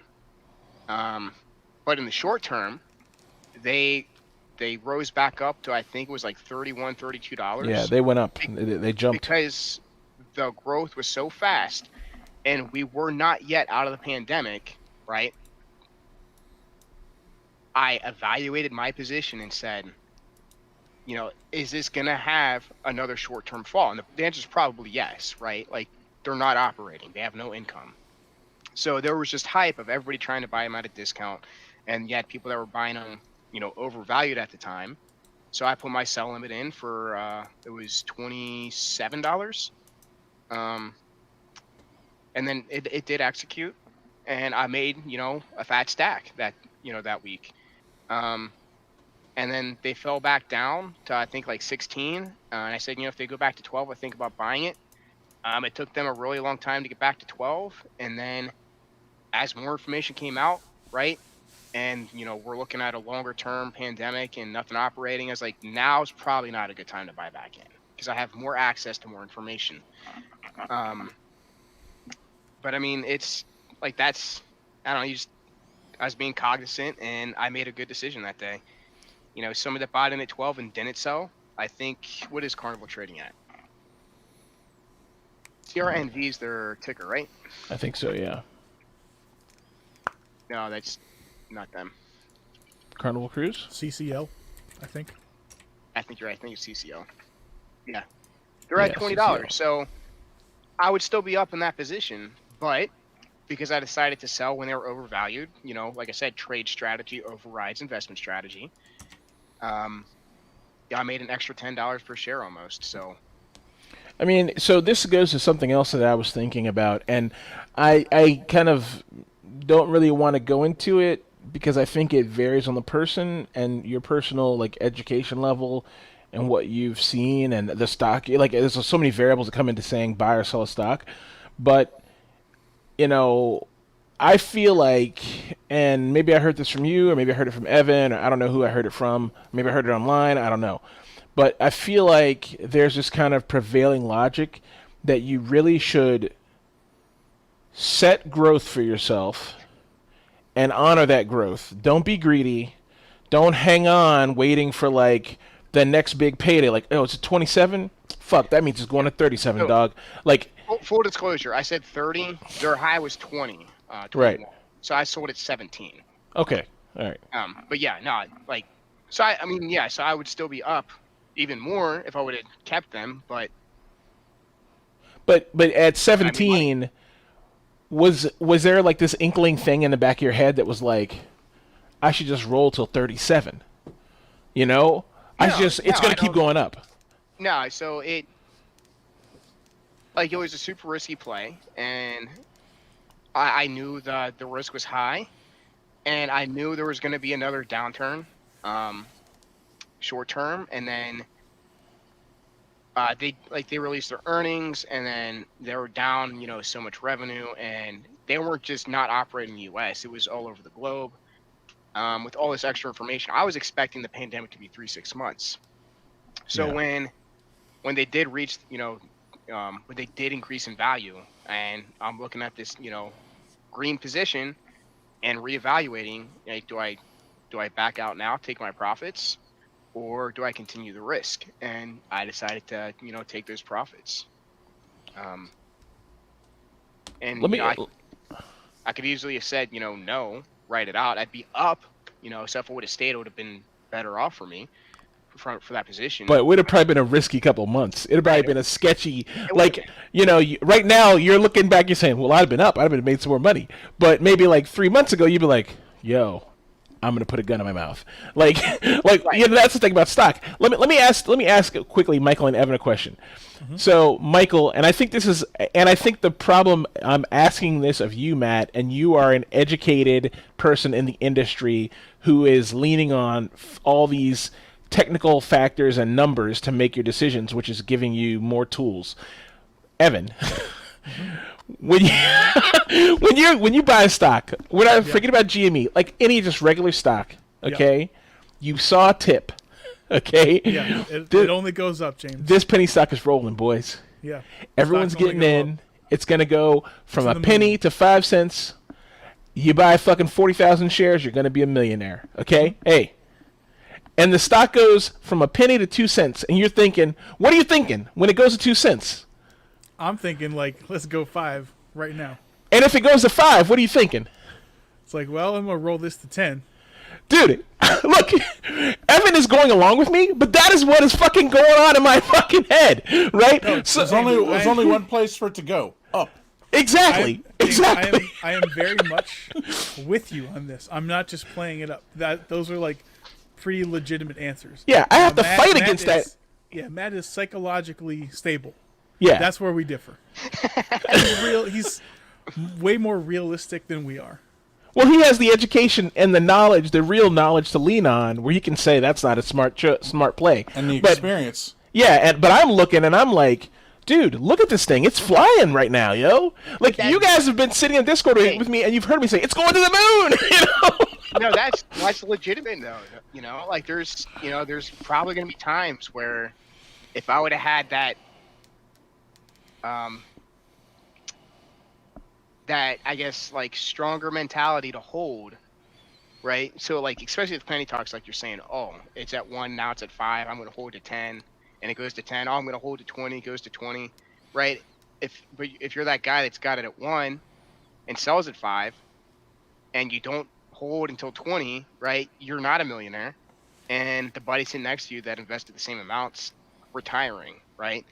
And that's kind of like, you know, the risk versus reward, and you know, it could happen, man. It happens all the time. So it's just knowing if that's the one that you're in or not, and it's very hard to do, especially with penny stocks. There's a whole nother level of risk that goes into those, because they're not on the stock exchanges. They're not on NASDAQ or the New York Stock Exchange.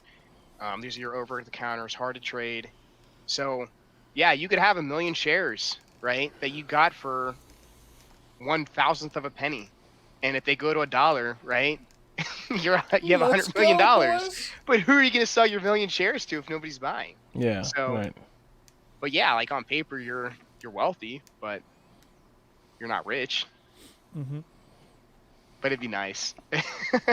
So it's funny because like when the GME thing happened, right? I think I was probably the first one to be like, "Hey, there's a thing happening," you know? And then everyone was like, "Yeah, I heard about this thing," you know? And then I talked to you about it, and you were like, "Yeah, there's some fucking whispers going on, you know, about a thing happening," you know? But it was like the retail investors who were like on it first, right? Because of Wall Street Bets and the fact that they're basically all retail investors. So I think I got in at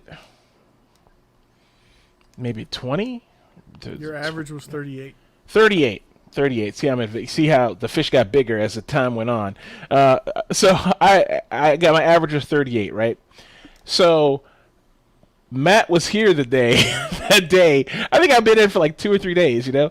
And Matt was here. He's like, man, this is fucking crazy. You need to get out of that, buddy. It's going to fucking be a disaster. And dude, I got fucking scared, man. I was shook. You know what I mean? I was like, oh man, I gotta get out of this. Started sweating, you know? So I think I sold it. He said, sell it. Was it 42 maybe? He said, sell it at 42.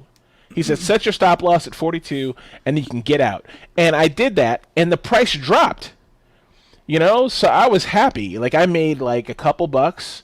And I was like, okay, hey, that's not bad. And at this point in time, and even now, still, and I think my mindset is more to not regret missing out, because I'm like, hey, look, if anything I've learned from the stock market, anything can happen.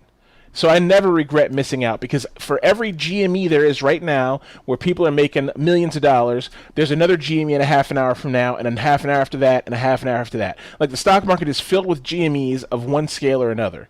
You know, the penny stock that goes up $2, fucking someone farts in an orange fucking factory and orange shares go up fucking whatever. Like, it's any number of things can happen. So I'm not gonna ever bemoan like losing out or missing out. I'm going to try really hard not to.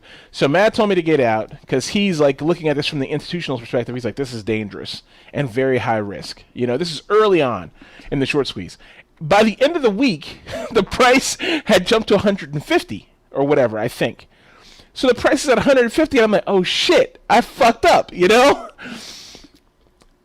And I was like, but at that time, I was like, there's no way. When I had that $30, there is no way in a million years I ever would have believed the price would go to 150.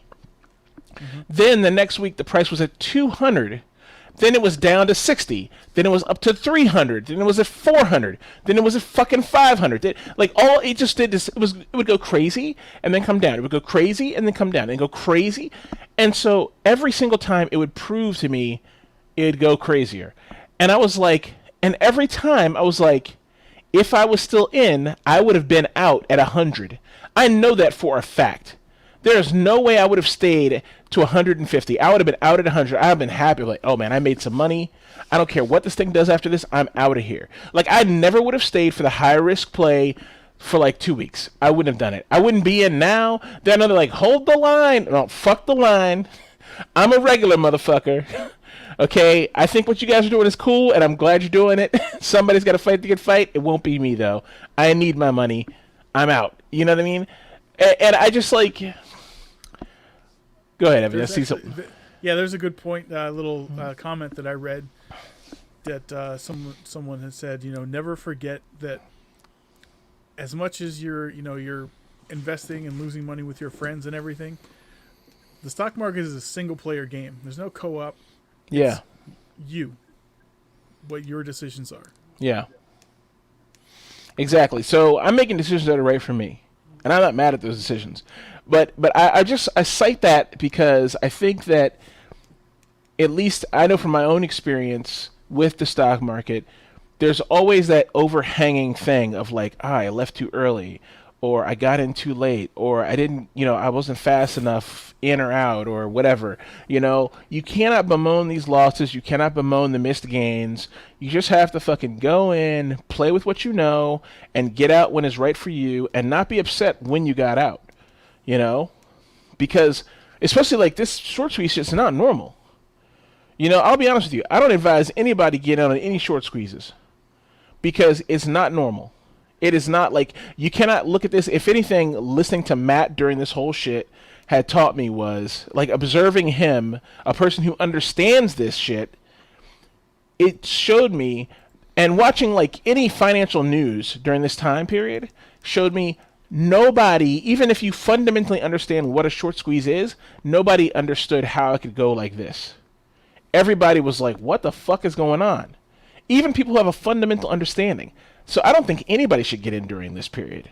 Let the YOLOers who want to do it, fine. And the people who are the FOMOers who want to get in, cool. And the experts, the fucking Elon Musk and shit who say, I got $1 million to throw in the garbage, let them get in. But if you're a regular motherfucker, I wouldn't even play with this, if you don't understand. Because it's just like, it's not normal. You can literally look at the stock market and say, oh, there's fucking an ice storm coming in fucking Florida. That's going to fuck up orange futures or whatever. Or I'm saying futures, I don't know what the fuck a future is, but it's going to fuck up the orange stocks. Or whatever, Your first one is pretty more accurate. There's no orange stocks, but oh well, futures are for commodities. So okay. So hey, I saw a movie. Places. I saw Trading Places. Yes, thank you, Mike. I saw Trading Places. But yeah, Matt, you understand what I'm saying, right? Yeah, I mean, I think you're right about that, and that all comes back to if you don't know what you're doing, right? Hire an expert. And like even the experts, they didn't get in on the short squeeze. Some hedge funds did, because some of these hedge funds do war with each other, and it was an opportunity for them. And it was such a risky thing to do. And in the coming weeks, we're probably going to hear about the people that put up $15, $20, $50,000, like their whole life savings. They got in at $200 or $300 a share on GameStop, and they did hashtag hold the line, and now it's worthless essentially for them, and they may never see themselves break even. So like that when you bought it, that was like, yeah, man. I was like, if you think it's gonna go up, I'd put your stop, your limit order in for 42, make some money, get out, and see what happens. Because we all came to a consensus, right? Like we didn't think GameStop was worth, $11 a share. Yeah. And you bought in at 30, and then they went to 42. You made some money, and then went back down. We're like, oh, that's it. It's game over. Hype's gone. And which is a realistic assumption. right, and I'll tell you one thing personally. This is kind of going back to James' like 1 cent, 5 cent, 10 cent things. I was up a lot on GameStop. Tell us. But I didn't sell. I had, Tell us. I had Tell 100, I had 125 shares, averaged $44. So I was up, over $30,000 at least once, probably closer to 50 at the pre-market peak of $500, which I couldn't have done anything with anyways because this shit was in Robinhood, and you can't sell pre-market there. But the actual value of a GameStop stock never entered my mind. It wasn't even a consideration that this would go down from 300. I was like, this is going to get squeezed. I'm not going to be greedy. Everyone's like, minimum $1,000 a share. We got the hedge funds by the balls. I'm like, you know what? I'm reasonable. I'll start selling at 600 a share.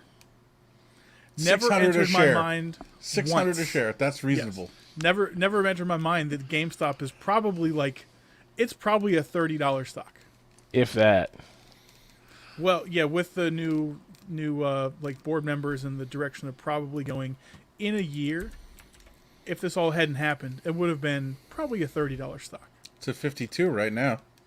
Yes. Yeah, but it's probably at its current state, it's probably like a $6 stock.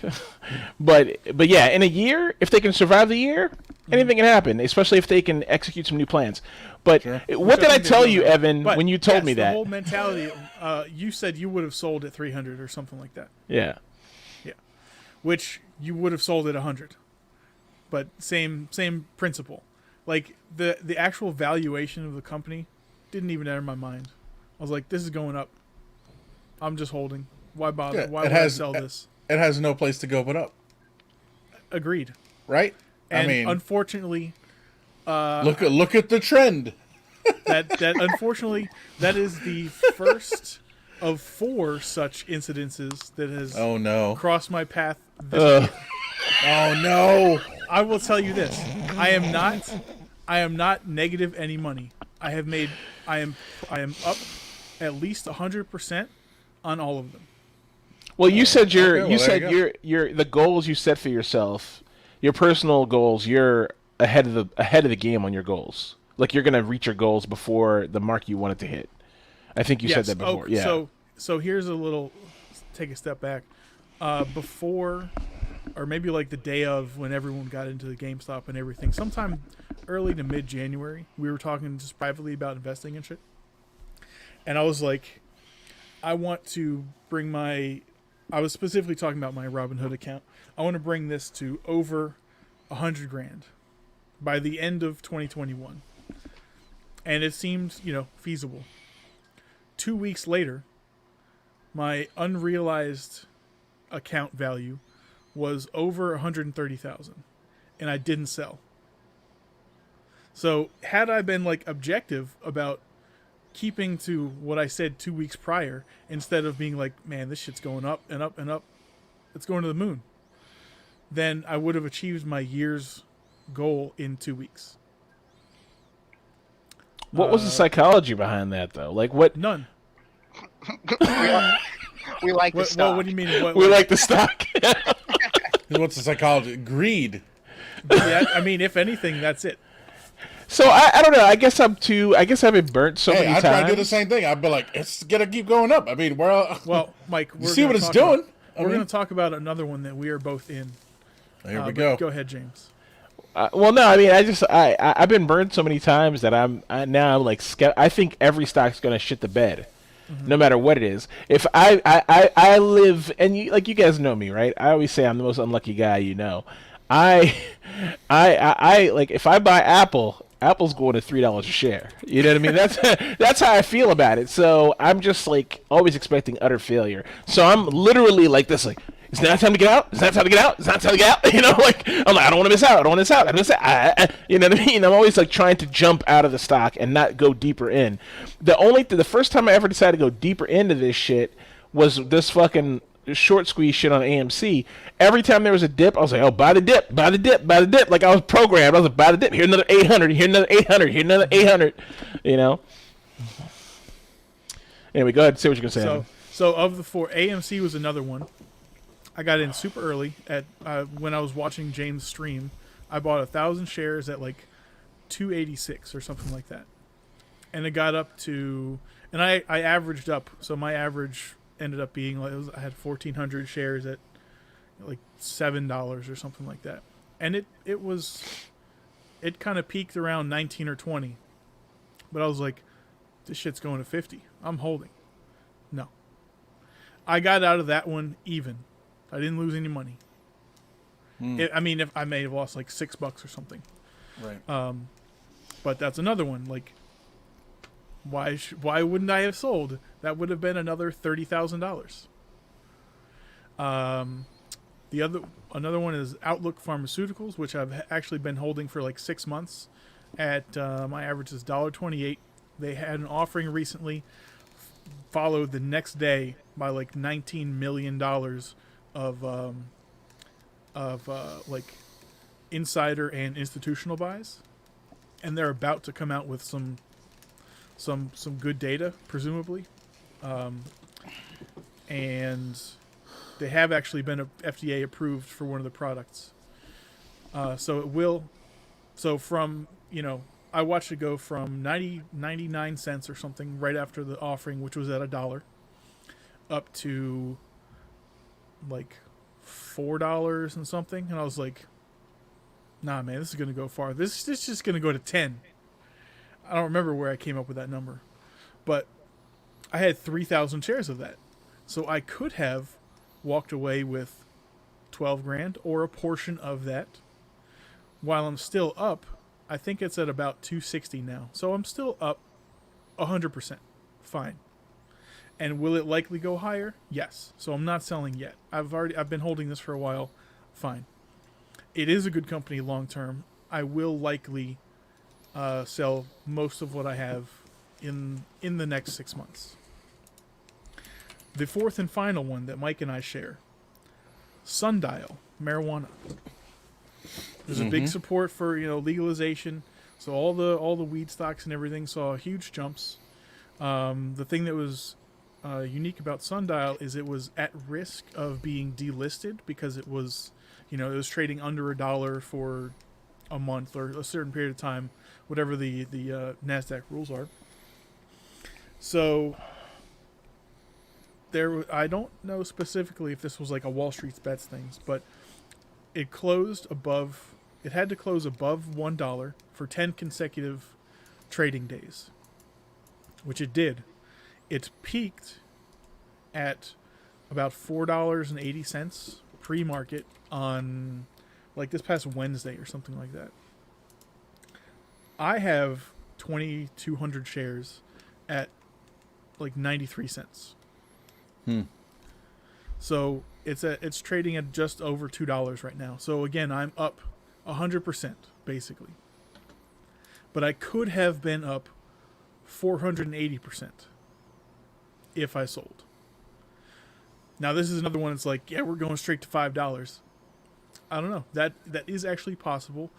Now maybe this is my reverse psychology or upside down psychology working on you now that it has NASDAQ compliance and is not at risk of being delisted.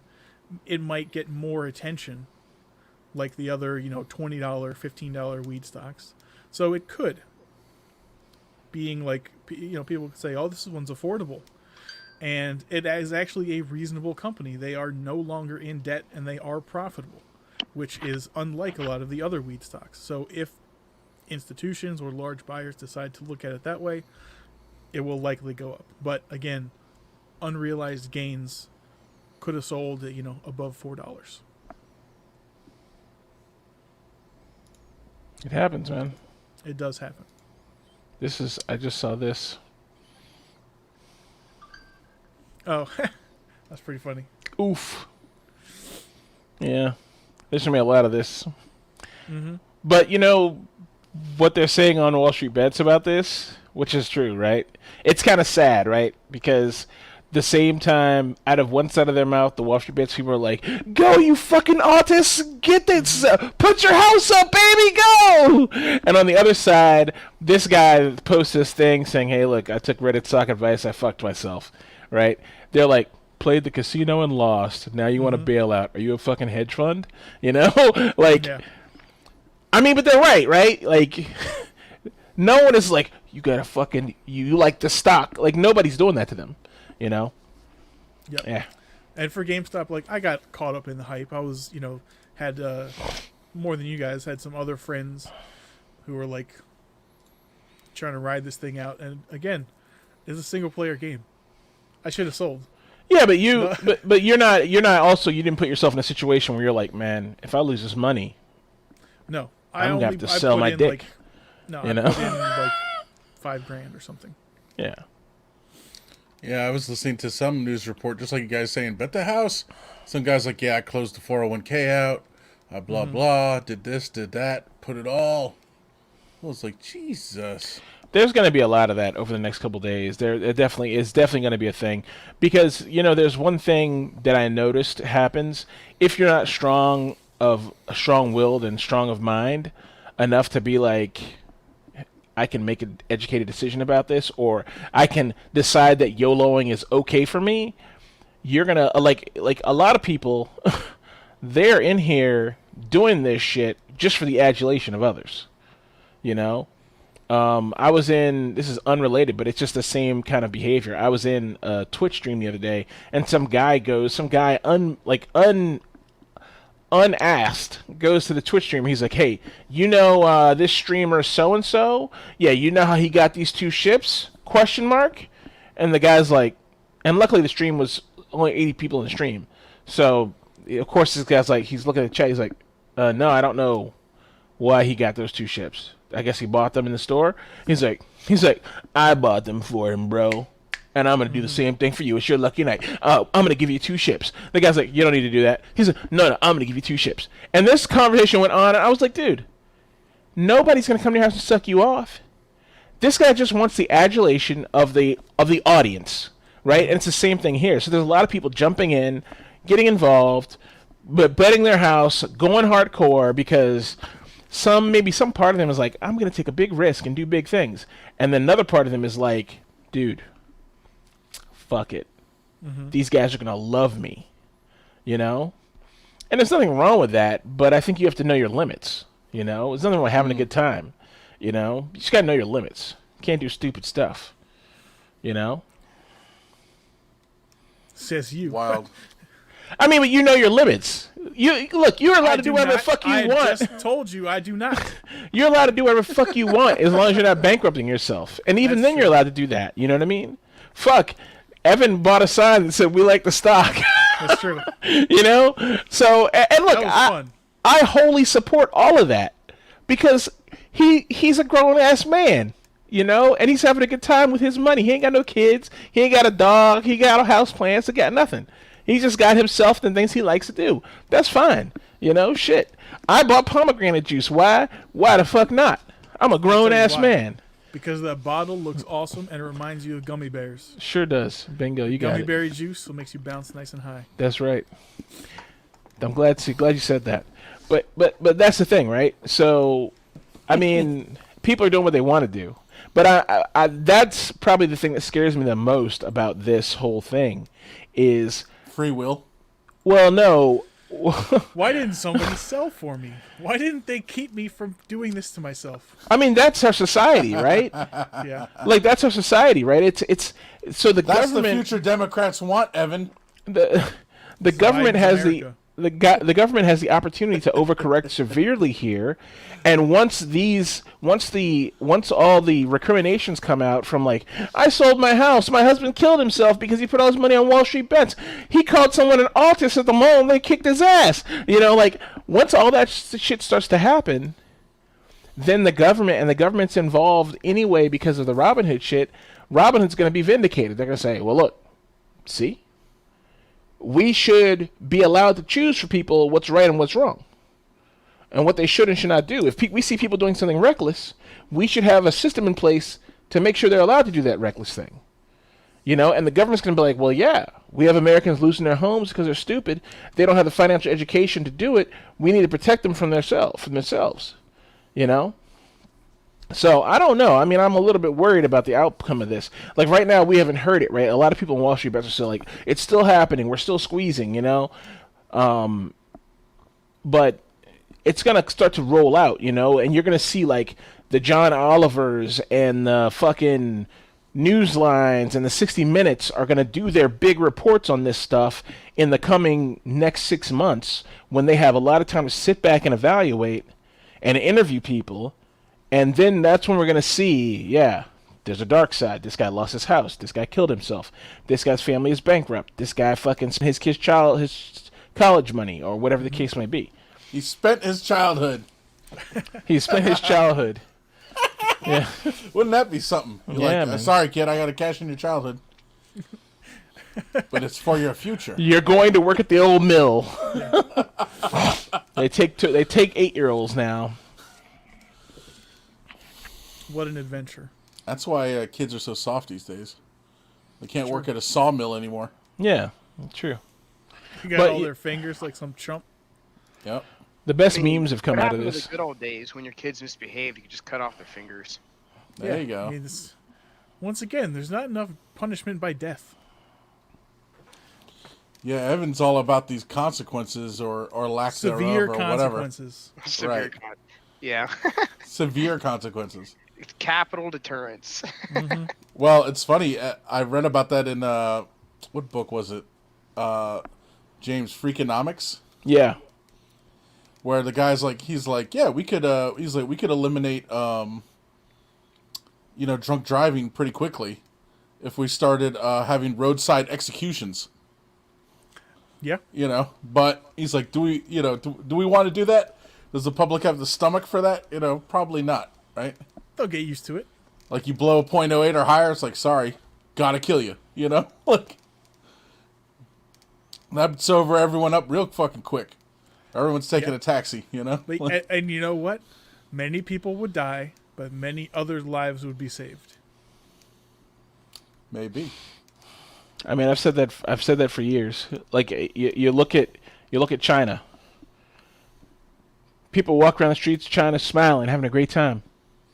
Hey, just do what they do. They don't know what they're missing, and guess what? They don't have crime anywhere like we do. Because guess what? You fuck up there, they're gonna go get draconian on your ass. Okay, they're locking you away in a cinder block box, and you're gonna hate every fucking minute of it, and you're disappearing. Okay, you're gonna get that Guantanamo treatment for fucking like littering, not littering, but for fucking like Grand Theft Auto or something. I mean, you saw that movie Richard Gere, right? The Red Corner or whatever. I think so. Oh boy, I can't believe I pulled that one out. Yeah, I was like, no is idea it what red? you're talking I was about. thinking in my head, I was like, Red Corner? I was like, is that what it's called? I think it's all Red something. It's with Bai Ling or whatever. Yeah, Also. Bai Ling. Mm-hmm. Yes, indeed. Pass. It's funny, like, people don't really know who she is. Like, some people do. Like, we do because we're insane. But, like, one of her, like, things is to, like, capitalize on the fact that she was in one of the newer Star Wars movies. But they actually cut all her scenes. What an idiot. So she's not actually in the movie. That sucks. But she's like, yeah, I was in Star Wars. Like, that's one of her things. Why'd they cut all? Well, Wait, who is this? Bai Isn't Ling. crazy? There you go. Oh. Is that who? He's like, there you go. Yeah, nobody. No. She's a hot Asian chick. Probably, She's probably. okay. She's in somewhat The Crow. attractive. She's in The Crow. She plays the guy's crazy. This was her. Oh, okay. Oh God. Yep. Oh God. Fuck. Just goodbye. Goodbye, Bai Ling. Fucking hell. Oh yeah. Jesus, I just click it out. That was on purpose, YouTube. I promise you. Good I'm grief. sure they'll take your word for it. What a huge nipple. my This is now God. an audio-only This is episode. very puffy. But yeah, I mean, I've seen her in. I didn't know she was in. What's it call it? I didn't know In she was what? in Star Wars at all. Well, apparently she's not anymore. Yeah, we'll have to see the footage from She was that. she was Yeah, on it says set. here. It says Star Wars Yeah. Episode 3: Revenge of the Sith. Senator Bana Brimu, uncredited. Oh, okay. Who did she piss off? She Good must have pissed question. off. Yeah, she must have pissed somebody off. Or they realize, oh, she's crazy. Yeah, she is crazy as hell. She's nuts. She's out of her mind. She's a one of a long history of strange Asian women. Yeah, that's her being as weird as fuck. Yeah, she's an odd duck for sure. Mm-hmm. She could get it. She could get it though with her odd ass. Oh, she's in Sharknado 5. Cool. Yep. We should binge watch all the Sharknadoes. That's a mistake. I've never seen any of them. Neither have I. Let's go. Some other time though. Yeah. To get slightly back on track, I will just mention that my link in Stranger Danger is a brief overview of the limitations, of the harshest limitations that Robinhood put on buying stocks. Many of them reduced to 1 share, some 5 shares, and that is the maximum amount you are allowed to purchase if you did not hold anything previous. So what if you already had 10 shares of AMC? Then you couldn't buy anymore. Yeah, so I had like I don't know, I had fucking 50 shares or something, or 100 shares. I couldn't buy anymore. I could only sell, and the price was the price. I mean, I think the net effect was you can't buy anymore, so the price won't go up anymore. So I guess you got to get out because you're gonna lose all your money, and that's what it did to me. I was like, well, I'm not gonna lose. I was up. I was up like $7, I think. You know, I was at my account was at 7K or something like that, and from AMC and from BB and Knock and some other things, and I was looking good. So I was like, I can't lose these gains. So I waited to the very last minute, and I just fucking got out. You know, because I was like hoping it would unfuck itself, or they would, you know, I don't know. But I got out and I sold every single thing I had in Robinhood, and I got out completely out of Robinhood. Done. Goodbye. I'm not going to deal with them again.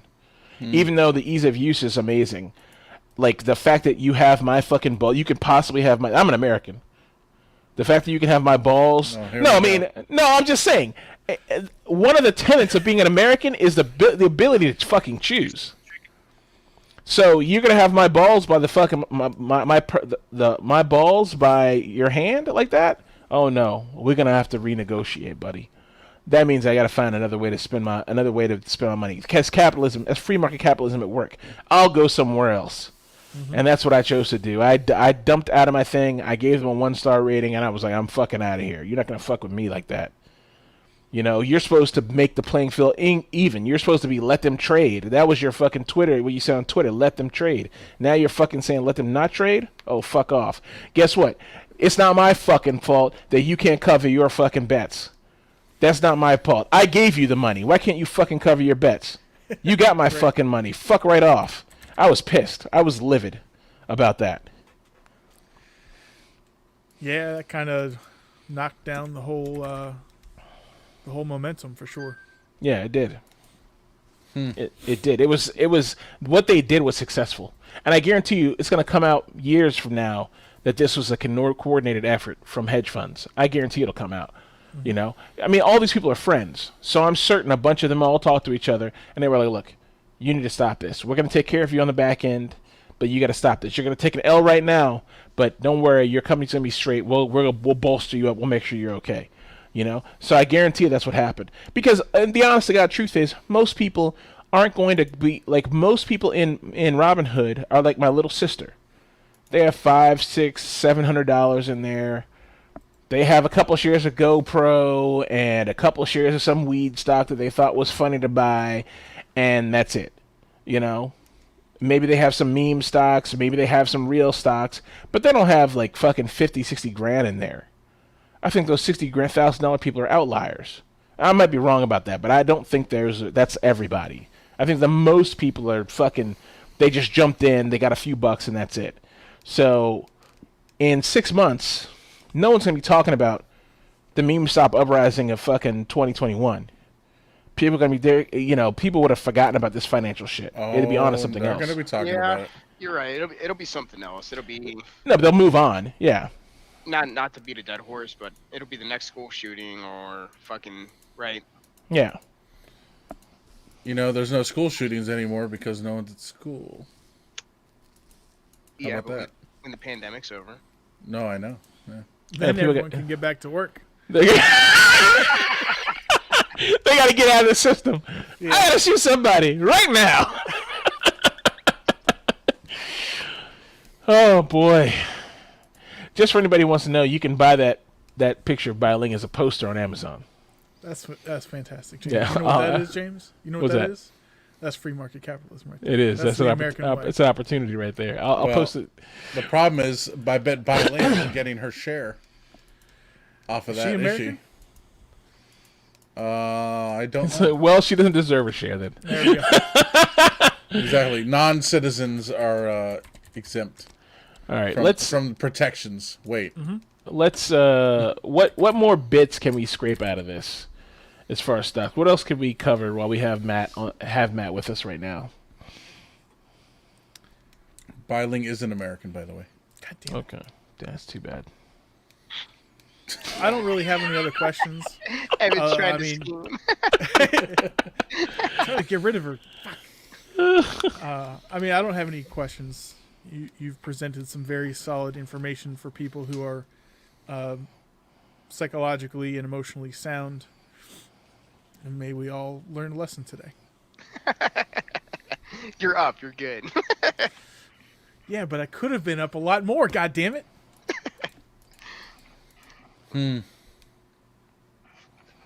Well, Evan, I wish you greater success in the future, greater wisdom to know when to get out. Unfortunately, you know, I mean, you can't know the future. That's the problem with these things, right? How do you know it's not gonna keep going up? You know, you don't know. Time the market. You can't. What's that? You can't time the market, so don't try. Says you. Okay, Mr. Finance. And Mike, I will take those well wishes. You know why? Because I deserve them. I deserve to win. You do deserve to win. You do. Absolutely. There's Michael and James. Maybe James. Well, thank you. Mr. Matt. Let's not minimize the winning here. Okay, can't spread it too thin. Just put it all in front of me first, and then I'll distribute. This is trickle down winning. That's trickle down economics. We all know Reagan's America is alive and well. That's correct. And all right, Michael. What about you? You got anything? For that, no. All right, cool. No. Cool. All right, so I'll just say this. I know at least one of our friends who is like obsessing about finance right now is listening. So he may or may not. If anyone has questions and they're reasonable and Matt feels like answering them, then I will pass them on to Matt. You can send them to our show. You might get an answer. You might not. You probably won't. And I'm not going to forward any bullshit. So if you have an actual serious question that actually, if we all find interesting, then I will forward it on to Matt. I'm not going to waste his time. So you can send us to the email ilepanelpod@gmail. Fuck. ilepanelpodcast@gmail.com. Fuck. I mean, that's probably Mike. Does that exist? It does you may exist. have made that. Podcast@gmail.com. It doesn't go anywhere. Is that it? You said it to feedback@iopanelpodcast.com. Feedback, not feedbag. Feedback. Get your fucking corn and barley mash. Feedback at ilepanelpodcast.com. Send your questions, and if Matt has the time and the energy, to give us something on them or tell me something, I can pass it on to you guys either via email or on the show. Okay, we definitely join our Discord. We do keep up with stock stuff in our Discord. We have several people talking about stocks at any given time, including Matt. So that's definitely a good place to come and just pick up some scraps, learn some things. We aren't giving any advice there. It's not a place for stock advice, but that is a place for people who are all like-minded to talk about stocks and, maybe help each other make better decisions. So definitely come to our Discord. You can get a link to the Discord from the website, and it's in the Stonks channel on our Discord. So definitely check that out. Matt, thank you for your time. We would love for you to hang around. This is not me saying for you to get the fuck out. We're not done with the show yet. We got a little bit more show left just to finish unrelated stuff. My camera's now out of focus, but please hang around. We're not going to be too much longer if you feel like it. Okay? Yeah, I'll get out He's already here. gone. I'm going to get some food and freshen up a bit, but I'll catch you in a little bit. Okay. Thank you, sir. Thank you very much much. appreciated. Absolutely. Have a good Thanks one. for having me. Yep. Take care. All right, Michael. You can take the con. Aye, sir. So, we already talked about Know Your Limits. Yeah. Yeah. What's this entertainment here? Is this the movie you were talking about, Evan? Yeah, I just put an IMDb link to it. If anyone The wants to Yin watch Yang Master Dream of Eternity. it. Yep. I saw it on Netflix, courtesy of James's account. So thank you very much. Oh, no problem. Nice. It's quite good. I find it frustrating because there's like so many unanswered questions as you get towards the middle or nearing the end of the movie, but thankfully, Chinese cinema likes to recap and wrap up everything near the end. Ha. So my frustrations were quickly lifted. Evan, you got some suggestions here on this page. It's like more like this. So Evan, you have more Chinese cinema to watch. Oh, down at the bottom, yes. Ashes of Love. I don't know if that's for you, but maybe, I don't Is know. there magic in this or something? Yeah, James, there's, like, Asian mystical people, stuff. especially Chinese people, are magical. You know this. That's true. I mean, I'm interested in this. I'm going to jump in. This looks really good. You know what? I love the quality of like current Asian cinema. Like especially when you see an older thing, like a period piece, but done like in today's quality. You see like like recorded now. It looks so good, and there's so much effort put into like making it look really nice. And I mean, it's obviously fictional, but honoring that time period in some way. It just you can tell a lot of shits are given, and this is like just look at the trailer. It looks beautiful. Looks really good. I enjoyed it. I think I had mentioned another movie. This is probably a while ago now, called Curse of the Golden Flower. We saw that. That's from like 2004, 2008 or something. Something like that. 2006, it looks like. Yeah, that's a beautiful movie. Yeah. James, we Yeah. watched that in the basement at Powder Mill Road. Oh, okay. I don't remember that. Oh, okay. Yeah. You'll yeah. have to link it in here if you find it. Yeah, I sure will. Yeah, that was as Evan said, it's a beautiful movie. Just the cinematography and the colors of everything, and like, it's pretty crazy. Yep. That one has Gong Li in it and Chow Yun Fat. I don't remember a damn thing about the actual plot, but I'd watch it again. Yeah, no, it's just nice movie to look at. I don't know if you need the plot, but yeah, it's I believe I have it on Blu-ray somewhere. I was like, this movie's beautiful enough to warrant a Justify Blu-ray that. disc. So, but of course now we got above Blu-ray now, don't we? Well, I guess I have 4K Blu-rays. Yeah. I think that's a thing now. Yeah. Okay, well, yes, I put a link to the Curse of the Golden Flower there. We don't have anything for Game Theory. James, we don't want to hear about Conan Exiles anymore. Sorry, buddy. No problem. Here's we don't have anything for product review, Nah. but here in the Yum update, Evan, something interesting has been happening to Evan recently. I thought he could share that with our listeners here. Thought it was kind of funny. So, Well, let me start out by saying I'm a loyal customer and a likable guy. Would you guys agree? Disagree? Yeah, sure. Okay. I mean, you I haven't also- bought shit from my online store, but sure. Look, you don't send me links or discount codes. Mike. This is entirely your fault. Okay, fair enough. I also like Americanized takeout Chinese food. I mean, who Okay. doesn't? Exactly. So just down the street has been my local go-to Americanized Chinese food restaurants for probably really the last 8 years. It's not my favorite, but it is the closest, which puts it that puts it to number one.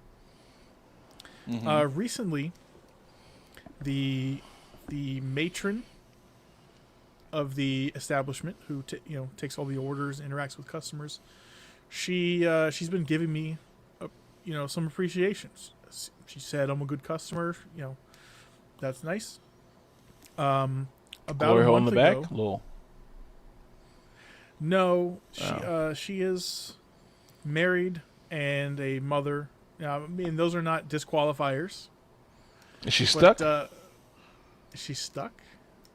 Oh, I mean, I guess she could be stuck, but that'd be like she's stuck in the deep fryer, and that's a whole problem I don't want to deal with. It's really messy. It smells like egg rolls all the time. Oh, I God. don't understand. I mean, it's not a minus. Yeah, yeah. It's like I'm hearing a lot of good things about this. So about a month ago, I go in. I, made a typical order, several dinners and some soup or something like that. And she comes out. He said several with, dinners. She comes out with now I might be combining two instances, but she comes out with a gallon of milk and a bag of potatoes and says, "You want this?" And what else would you expect from a Chinese takeout establishment but milk and potatoes? So I accepted her very gracious offer. Wait, on top of your food, Yep, she gave me a gallon Okay. of milk. not in lieu of your food. Like, well, No. no chicken chow mein, but here's a gallon of milk and a bag of Yeah. potatoes. Like, Yeah, you won't know the difference. yeah. Yeah. No, just free milk and potatoes. I was like, great. Smile, thank her. She's like, yeah, have drive safe. Thanks for coming, etc. A couple days ago, I went back, made another typical order. I'm once again presented with a gallon of milk and a bag of potatoes. However, I am also given a tub of sour cream and cottage cheese. This seems like very odd to me, but since it's not the first time it happened, I wasn't totally surprised. I once again said thank you. She thanked me for being a good customer.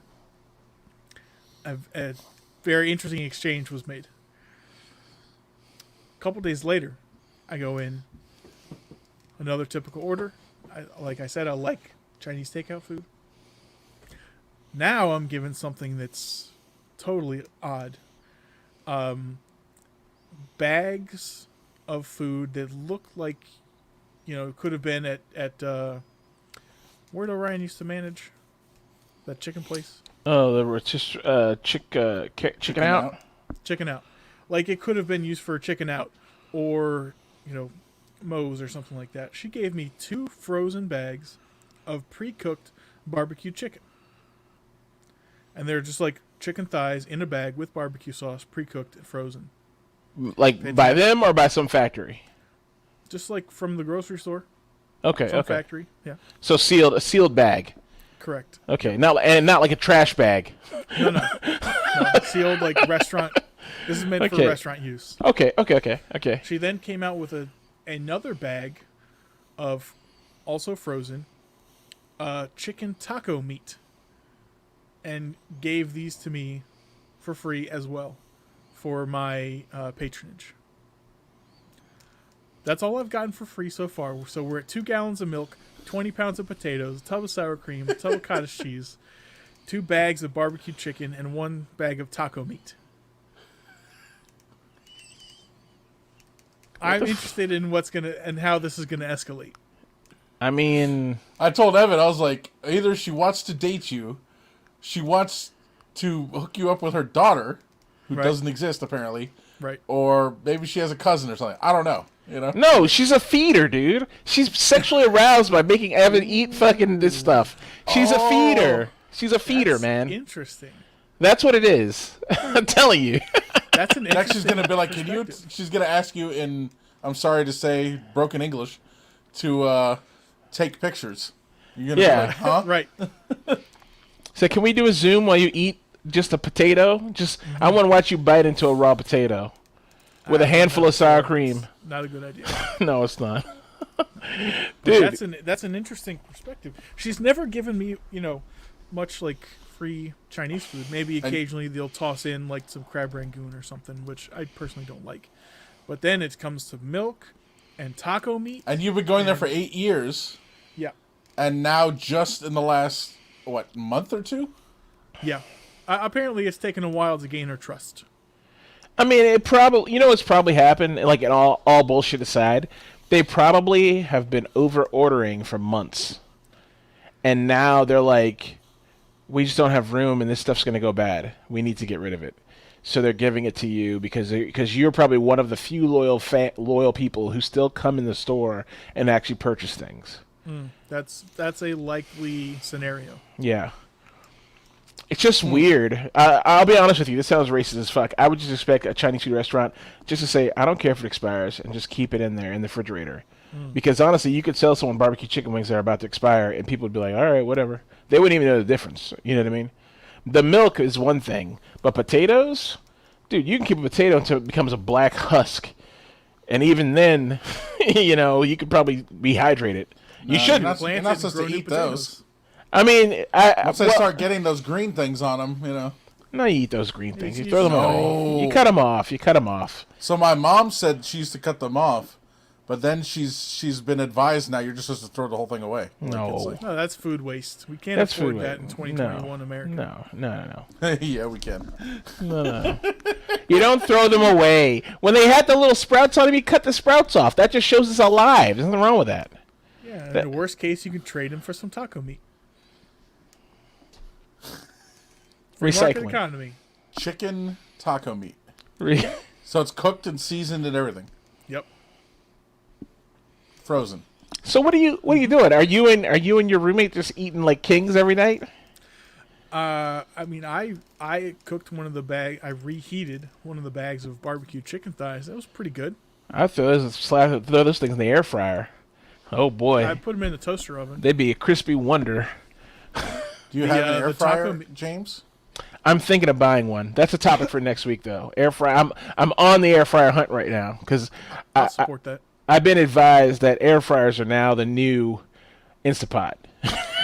And I got to get in, I got to jump in while it getting's good. Well, yeah, they're making memes about them now. I mean, Yeah. Now that Matt's gone, I can be honest. I got to jump into the air fryer game. I've been resistant because I still don't even really understand what it is. I mean, I'm resistant because I'm like, this is just fucking fry it. Just buy a fryer. Like, fryers are a thing. You can buy a little fucking fryer that you can with a thing. It's a thing that exists. Don't you have one, or you had one? No. Gotti had one. He brought it to Those the waste beach. a lot of We oil. fried a hot dog. Yeah, Oh, yeah. it wastes a lot of oil. But the air fryer seems like a shittier version of a fryer. It seems like it's like, It's you know just what it like is? Broil. It broils. Yeah, you It's basically it's not frying anything, right? I no, mean, not at technically. all. Not at all. It's not frying anything. So you take it's like you take the fucking what's that oven the oven kids have with the light bulb in it?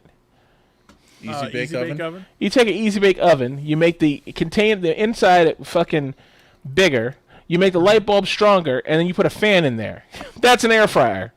It's just blowing hot air around in a circle for 15 minutes until it ruins the meat that's inside.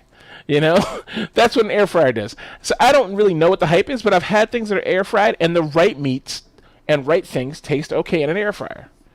But it ain't a fryer. You ain't gonna ever put French fries in one and be like, "This is great. These are crispy and delicious like normal fries." No, you're not gonna do that. So here's the Wikipedia article, of course, on air fryer, right? An air fryer is a small countertop convection oven What'd I tell you? designed to simulate deep frying without submerging the food in oil. What did I tell you? A fan circulates hot air at high speed, producing a crisp layer via browning reactions such as the Maillard reaction. Yes. Whatever that is, and there's a link to that. Some reviews have found that regular convection ovens or convection toaster ovens produce better results. Ooh. Oh, Yeah. boy. I mean, James, I'd get a toaster oven if you don't have one of those. We have a convection toaster oven thing in my kitchen. Agreed. So there you go. What did I tell you? Yeah. There you go. So don't get one. Get like Evan said, get a toaster oven with the convection oven function. You know what? I'm not going to take your advice because Thank the air fryer has a drawer, and I think drawers are really cool. It's literally a drawer you open up, dump everything in, and walk away, and I love that. Please do not actually do that because that's not how it works.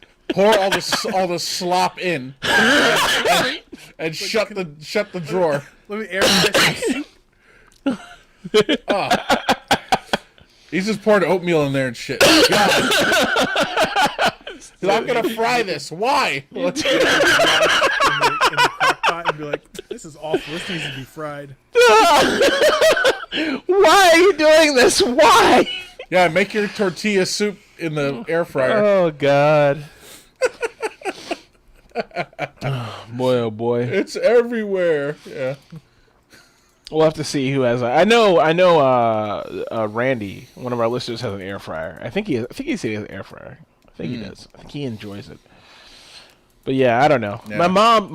Here's a funny thing, right? This is where I got on the whole air fryer shit. While we're here, it's being sidetracked. My mom called me because she's obsessed with red snapper. Right? She bought me some red snapper, gave it to me. I'm like, I don't know what to do with this fish. It's been in my freezer for months, and I just don't know what to do with the fucking red snapper. So she called me yesterday. She said, "Oh, you got to put the red snapper in an air fryer. It's gonna be great. Well, that's what we're gonna do." I was like, "Okay." So then that made me think about air fryers. I said, maybe I could deal with one more contraption in my kitchen. I have a little bit of money now to blow on something like this, and it'll at least motivate me to cook this fish that I haven't touched because I don't know what to do with it. Right? I got like air fry. I got whiting, tilapia, red snapper, and salmon all in my freezer that's just frozen. Because I'm like, every time I touch fish, it's a mess. So I'm like, I'm just going to ignore this. Can't you just cook it in a pan and be done with it? I mean, what's the problem? I always fuck it up. I always overcook it or undercook it or cut it the wrong way. Or I'm just like, I don't want to deal with it. Or it turns to a stir fry. So like, I just don't want to deal with it, So, and that's mostly because I don't have the things to stir fry in to make it work. But who wants salmon stir fry? It's fucking weird. Anyway, so my mom called me this morning and she said, "So how'd the stuff come out in the air fryer? Did you go buy an air fryer and try it out?" I was like, "No, I didn't." I was like, I just hadn't even thought about it. I'll look at it today. I was like, "How was yours?" "Well, we actually didn't air fry it. He put it in the oven." I was like, "How do you know it's so great?" She's trying to con you. Yeah, I was like, "Get out of here. You work for Big Air Fryer. Get the fuck out of here." Trying to get me to buy a goddamn air fryer. She sent me a link and everything. Yeah, she must get money from Walmart for every air fryer she sells. Yeah, she's trying to get me to buy a fucking air fryer today. I don't know why. I'm on Ninja's website right now looking at air fryers, and now I looked at indoor grills. I'm like, what is this? And I'm like, yeah. it's a George Foreman grill, but We had an indoor grill. Ninja. We had one like that too, an indoor grill. But you know what else got me suspicious about air fryers? Because you guys know I bought the Instapot. I got in on the Instapot craze like about a year after it kicked off, and I totally regret it because the Instapot is just absolutely. It's just cooking in one container. That's all it is. It's a fucking disaster. There's nothing instant about it. You got to meticulously cook things, but all in this one container. Let me just use a frying pan and have more control over the heat instead of a fucking pressure cooker. Like, are you stupid? Why am I? It's like you got a pressure cooker. It's got all these things in one, and then you got no. It's too good much. for certain things, but It's good for nothing that certain you would things, make. but the impression. It's like a crock pot, right? No, that's the thing. See, a crock pot is a dumping ground. I know that for a fact. He's like, that I know how to use. You can take a crock pot and pour anything into a crock pot, and it comes out. You're like, here's a chili. You know, like everything you put in a crock pot will become cooked and edible. You might not like it, but it'll be edible. The Instapot is different. There's like a frying pan thing inside. There's the fucking pressure cooker part. You know, you gotta know how to cook before you use the air fryer. You gotta know how to cook already. So the question, so when the Instapot, when the air fryer came along, I looked, and my mom said the air fryer that we got was, or the we're gonna get, or the one we got, or whatever. I don't know. She said it's the Insta air fryer, and I said, bum bum bum, by Instapot. I was like, this is a fucking scam. I was like, of course Instapot is now selling air fryers. You know?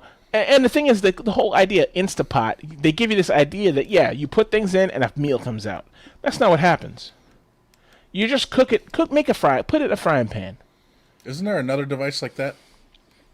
Like you put things in and like makes a meal for you? It's like $1,000 oven. I don't know. You scan barcodes to it or something? Or Oh, that's Juicero? who? Juicero? Yeah, it's like Juicero that. make an oven? It's like that. Yeah, it's like that, but it's what? So you actually all you actually do is take a completed meal, you put it inside the Juicero. The Juicero boils the water, heats the meal, and then says it's done. Yep. It extrudes the fucking meal paste onto a plate. Like, here you go. You're like, Turbo Chef. No, is that it? The meal service for no. I'll have to find it. Never mind. So no air fryer for you, huh, James? I don't know. We'll see. Unless I find He's some. gonna get one. Unless I find some reason. The problem is I don't have a lot of room for all this shit.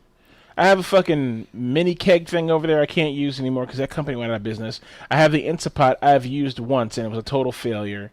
Wait, You which know. company Away went your out of mini business? keg, then. Oh, the mini keg went out of business? Yeah, Or I put forgot it the up name with of your it. bottles on your. I need to shelf. get rid of it. I've been looking for so that they still make the kegs, but in Europe. So my hope was I'll be able to get a hold of the kegs again, but I still haven't been able to find any. So that's Here's a Ninja air fryer. Cooks, crisps, and dehydrates with 4-quart capacity. $100 on Amazon. yeah. I mean, It's got a lot of stars. because people are fucking stupid. Yeah, I'll pass. Save my money for GME 2.0. Yes. That's not a good use, but okay. Buy ITRM. There you Oh, go. here we go. ITRM on Tuesday. Set a limit buy for like $2.10. Sounds like financial advice. Yep. He's like, yeah, it isn't. Oh man, Orion, don't buy ITRM. I'm letting you know that right now. Don't buy. No one buy any stock Evan's talking about. Evan is just he's memeing. What is? Oh, Ethereum Therapeutics PLC. Oh. I mean, I'm not saying it's going to go to the moon or something, but if you want to jump in on the ride from 2 to 3, you could probably do that. Now's the time. It's $2 a share. Okay. Anyway, that's for another show. Michael, please continue. Let's get to it. Let's reach a close here. We talked about the perks of being Evan, getting his sacks of Taco potatoes meat. and whatnot, taco meat. I thought etc. I thought that story was about pooping. To be honest with you. Oh, no. I thought this story was about a bowel movement gone horribly wrong. No. I was like, he went to the Chinese food restaurant and then he had to shit, and like, Yeah. and then the woman came in. No, I don't know. All right, it's like I don't know. Take it from there. Imagination. No. Okay, so I'll just go down the extra section here. Evan doesn't have anything there. That's fine. I put one link in there. I showed this to Evan and James before the show. I think it's actually a clip from a TV show. I don't think it's an actual interview. But it's an interview on TV with Delroy Lindo, where one of the people is saying like, "Well, I can't say the N-word," and Delroy Lindo's like, "Go ahead, say it." And the guy's like, I don't want to say it." He's like, "Come on, we can say it together." He's like, "Nah." No. It's just kind of funny. Looks like James here has a couple things for us. What do you got here, James? Some TikTok? Yeah, this is the guy on TikTok I was talking about. Just do yourself a favor, watch some of his TikToks. He basically roasts people. He roasts Trump supporters. He's a very young kid. He's so good at roasting them too. I mean, he's great. He goes in on people, and it's all factual based and statistics. He looks at numbers and evidence. Obviously we can't watch it, but can we? Let's see. Can I remove this one? Stop that stream. Share stream. Share this screen. Share the audio from that stream. There we go. Now, let's do this. Let's grab this. Ooh, that's loud. It's so loud. Can you guys hear it? Yeah, really loud. And I hear myself now. Ourselves. I just turned it down. There's no way to turn it down. Okay, I'm sorry, people. Turn your volume down here. I can't adjust it.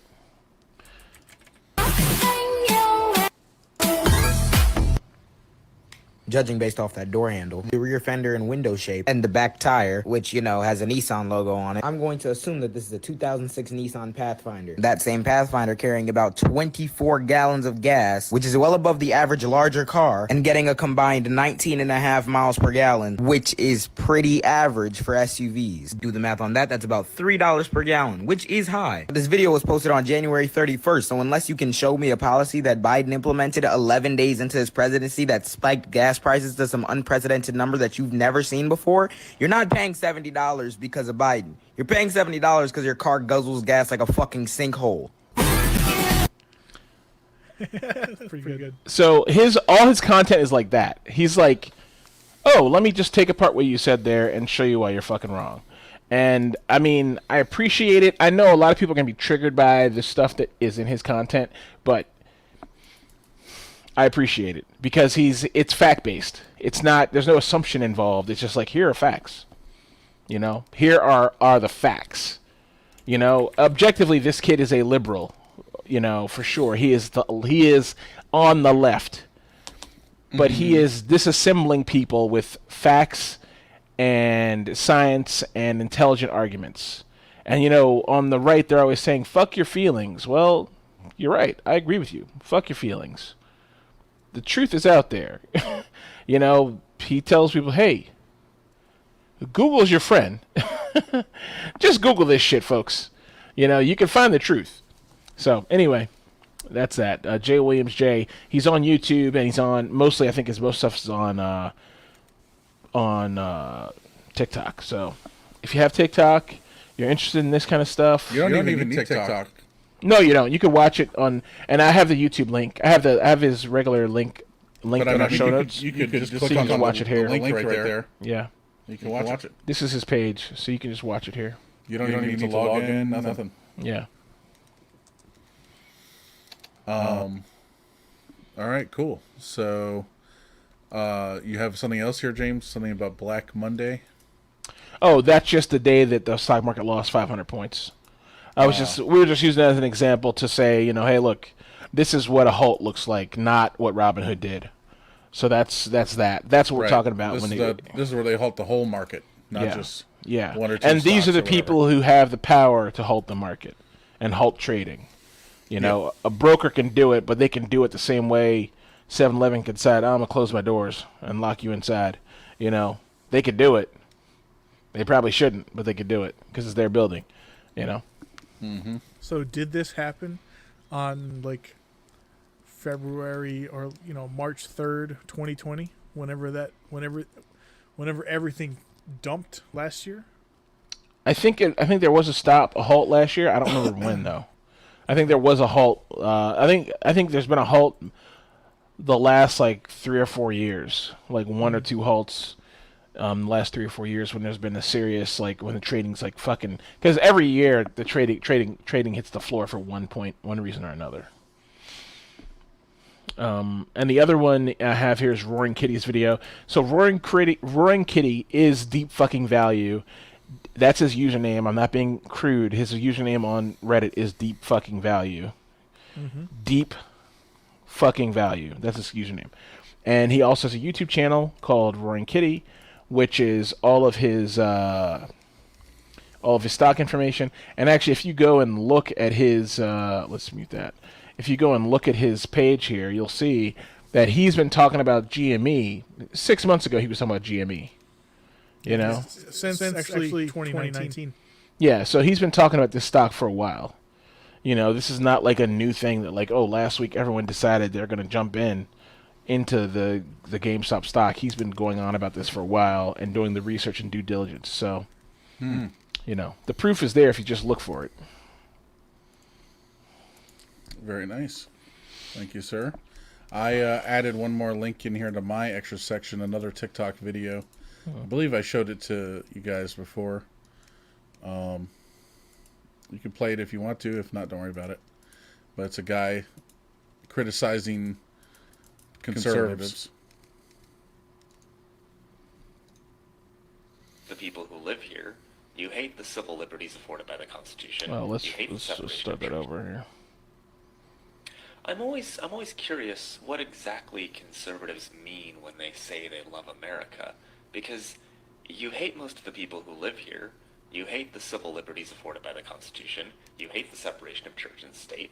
You might claim to love its economy, but you hate all of the states that make up the largest parts of it. You hate the government, you hate people who are anti-government, you hate the rich because you think they're part of a conspiracy to fuck your kids, you hate the poor because you think they're lazy, you hate this country's natural beauty because it gets in the way of industry, you hate industry because it keeps giving jobs away to immigrants, you hate immigrants for taking things you feel entitled to, you hate liberals because you feel like they're too entitled, you hate government interference for getting in the way of big business, you hate big business for being too globalized, you hate globalism for taking jobs away from American workers, you hate American workers for unionizing and demanding better jobs. When you say you love America, what aspect of America are you actually talking about?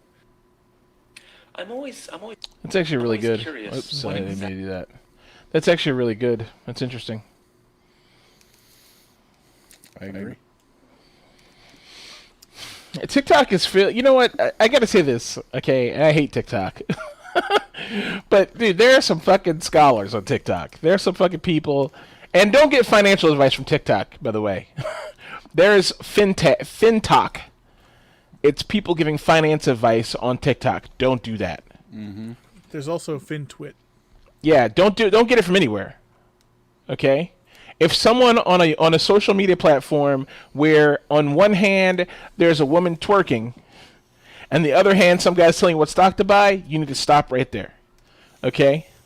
Just like I said a couple weeks ago about conservatives, I say if you look to your left and there's a Nazi, and you look to your right and there's Hamas, you fucked up. Okay? If you look to your left and a woman's twerking, and you look to a right and a guy's giving financial advice, and y'all are all in the same place, you fucked up. Okay? Or have you found a gold mine? Have you found heaven? Yeah. Have Yeah. You found, like, I belong. I've come home. Yeah. Ass in this hand and money in the other. Let's go. Dude, I've seen so many videos on TikTok that are like, I'm going to teach you how to make $6,000 a day, you know, or this Oh, and that, yeah. you know, and like, some of them are like, some of them, you could do it, obviously. Like, the guy's like, go to this website, register as this, do that. You know, it's not like too super easy, but Have you seen the tax lien one? yeah. I've seen Where that you're one. buying people's houses for like nothing. Yeah, And then, that one keeps coming up. legit. And I looked into that today, and I was like, oh. So it's the Tax lien boy! My dad has been doing that and trying to like pass that information around for a couple of years, and I passed it on to another friend of mine in Texas, and he's bought like a dozen houses, or he's bought a dozen liens through there. It's a hassle, depending on what state and county you are trying to get them from. Some only offer like quarterly auctions, some are daily or weekly. But for anything that's really, a potentially good value, You need a good amount of money to put up front, and there's a lot of competition for it because other people who with more experience know it's a good value. I'm not trying to discourage you, but no, like anything, you need to do your research and educate yourself.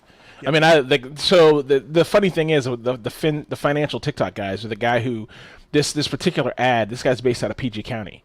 And so I think because they know my localization, his ad keeps coming up for me, and that's probably why Michael has seen it, and it's some girl, she's saying, what's the piece of information that you know that should be illegal? And it always opens like that, and then the guy's like, oh, you go to taxing website, blah, blah, blah, and here's how you make money. And look, very interesting. Yeah. Mm-hmm. I did the research. I looked it up. You can buy tax liens on PG County's website. I'm in Howard County. I'm sure they have some variation of that. I'm sure every county does. But like the PG County one, they only do them like quarterly. So the next one's in May, and you have to be registered by April. It's not for everybody. And he found a house there. Register. No. Yeah, he found a house that was $600 on there, but that doesn't mean shit because even in his video, there's a $600 house he's looking at, and the house above is $24,000. The house below is $60,000. Yeah. Also, if you win, this could vary by county, but you're not allowed to do anything to that property for at least a year. Yeah. So like why? Say it's occupied and you buy the lien and everything, you have to wait for a year, at least, sometimes 2, before you can begin a foreclosure process if you want to, and then there's more time to wait on top of that. So it's not like big turnover. So what's the hustle? Is the hustle like, I bought your tax lien for $24,000, and I tell you, I said, look, give me $30,000 over the next 2 years, and we're good. You can there's like a percentage return. So you buy the tax lien from the county or city or whatever. Say you pay $600, then we'll say the owner of the property has a certain period of time, whether it's a year or 2 years or whatever, to pay back to basically buy it back from you with interest. So I mean that interest might be like 10%. So in 2 years, or in 1 year and 11 months, the homeowner or the resident there, whatever, can give you $660, and they have that tax lien back, and you made $60 in 2 years. Yeah. So now you can amplify that on if you have a bunch of them, or maybe you actually end up with that property for $600 and it's a $20,000 property. That's not bad, but that's your money's tied up for years. that's a series of ifs. Correct. If you get the house back, if you get it back in its even livable shape, somebody who can't afford a $600 tax bill surely fucking is going to give you a fucking shitbag house. Mm-hmm. With human feces all over the place. It's not going to be a great place to live. It's not going to be a fucking great place to sell. You're in deeper on the investment to revitalize that home. So yes. A lot of questions there. Definitely sketchy. But yeah, don't get financial advice from fucking TikTok or any social media platform or this fucking podcast. I hope that we've by doing this episode, we've tried to help you. And whoever else is listening, we tried to help you, guide you to better resources. Don't go to Webull.com, click sign up, enter your information, and buy stocks. Don't do that. Don't buy CCIV. Yeah. Don't buy Apple. Don't buy Tesla. Both of those things are very good advice right now. Yeah. Well, if you're looking at CCIV now, it's too late. You fucked up. Yeah. Well, maybe. But Mike, what if it goes to 150? Is it too late to buy at 40? Yeah. What if? What if it goes to fucking 2? Is it too late to buy at 40? The lowest it will ever go is like $9.50 or $10. These are all questions you need to Well. figure out for your fucking self. Sound financial advice. This is not the place for this shit. I put another link in the show notes in the Yum update for the Sour Strips website that I mentioned earlier. And Oh, yeah, nice. was interested in. So, if anyone wants some candy, Is this the only place they're sold? Unless you're in Texas and can go to an HEB grocery store, then yes. Have you tried them? Nope. I ordered the 6-pack of the Reds only: pink lemonade, wild cherry, and strawberry. Hopefully, it'll be here sometime next week. Okay. Sour strips. You have to let us know how these are. Yep. I remember what I was missing from my servers too. I'm missing the cable, the 4 cables for the hard drives. Ah, okay. Yeah, that's what I'm missing. But that's still en route? Yeah. It'll probably, they said the 17th, so maybe the next week. Oh, Yeah, that's all I'm missing. I got everything else. Nice. Did you unbox the servers yet? Nope. I cleared the space off for them, but I haven't unboxed it yet. Don't unbox them. Just cut the front and back off so you can get to the hard drives and power supply. Just let them You got to leave them well insulated. insulate it. It's insulation, yeah. Yeah. Styrofoam, cardboard, Yep. plastic. It's sound dampening as well. Sound dampening. Michael's shaking his head like, oh, God. Oh, Again, man. terrible advice from this podcast. Terrible advice. All right. Well, I hope you guys get your stuff set up, all set up and everything soon. I'm still waiting to see how it turns out for both of you before I take the plunge, as it were. Because, like I said, I'm still kind of. Am I bullish or bearish? I don't know, Evan. You're bearish. I'm bearish. Okay. Big gay bear. Yeah. Go fuck your No, all right. All right, guys. Well, is there anything else before we call it? From me. Nope, not for me. Okay. Well, thank you for another wonderful episode, James and Evan. It's good to have Matt on as well, giving us some good info. So thank you, Matt. So thank you for joining us for this wonderful episode. Letting us feedback at iopanelpodcast.com.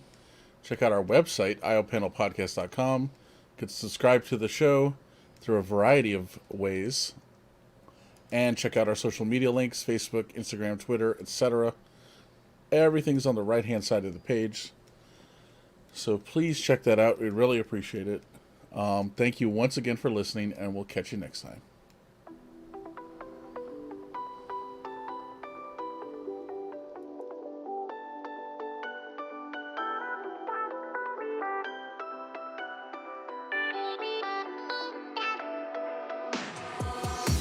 Why didn't I know from the very start? Oh, you left me here just to fall apart. If I wrote you a letter, would I have a chance? Would you read my letter if I had it sent? If I wrote you a letter,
a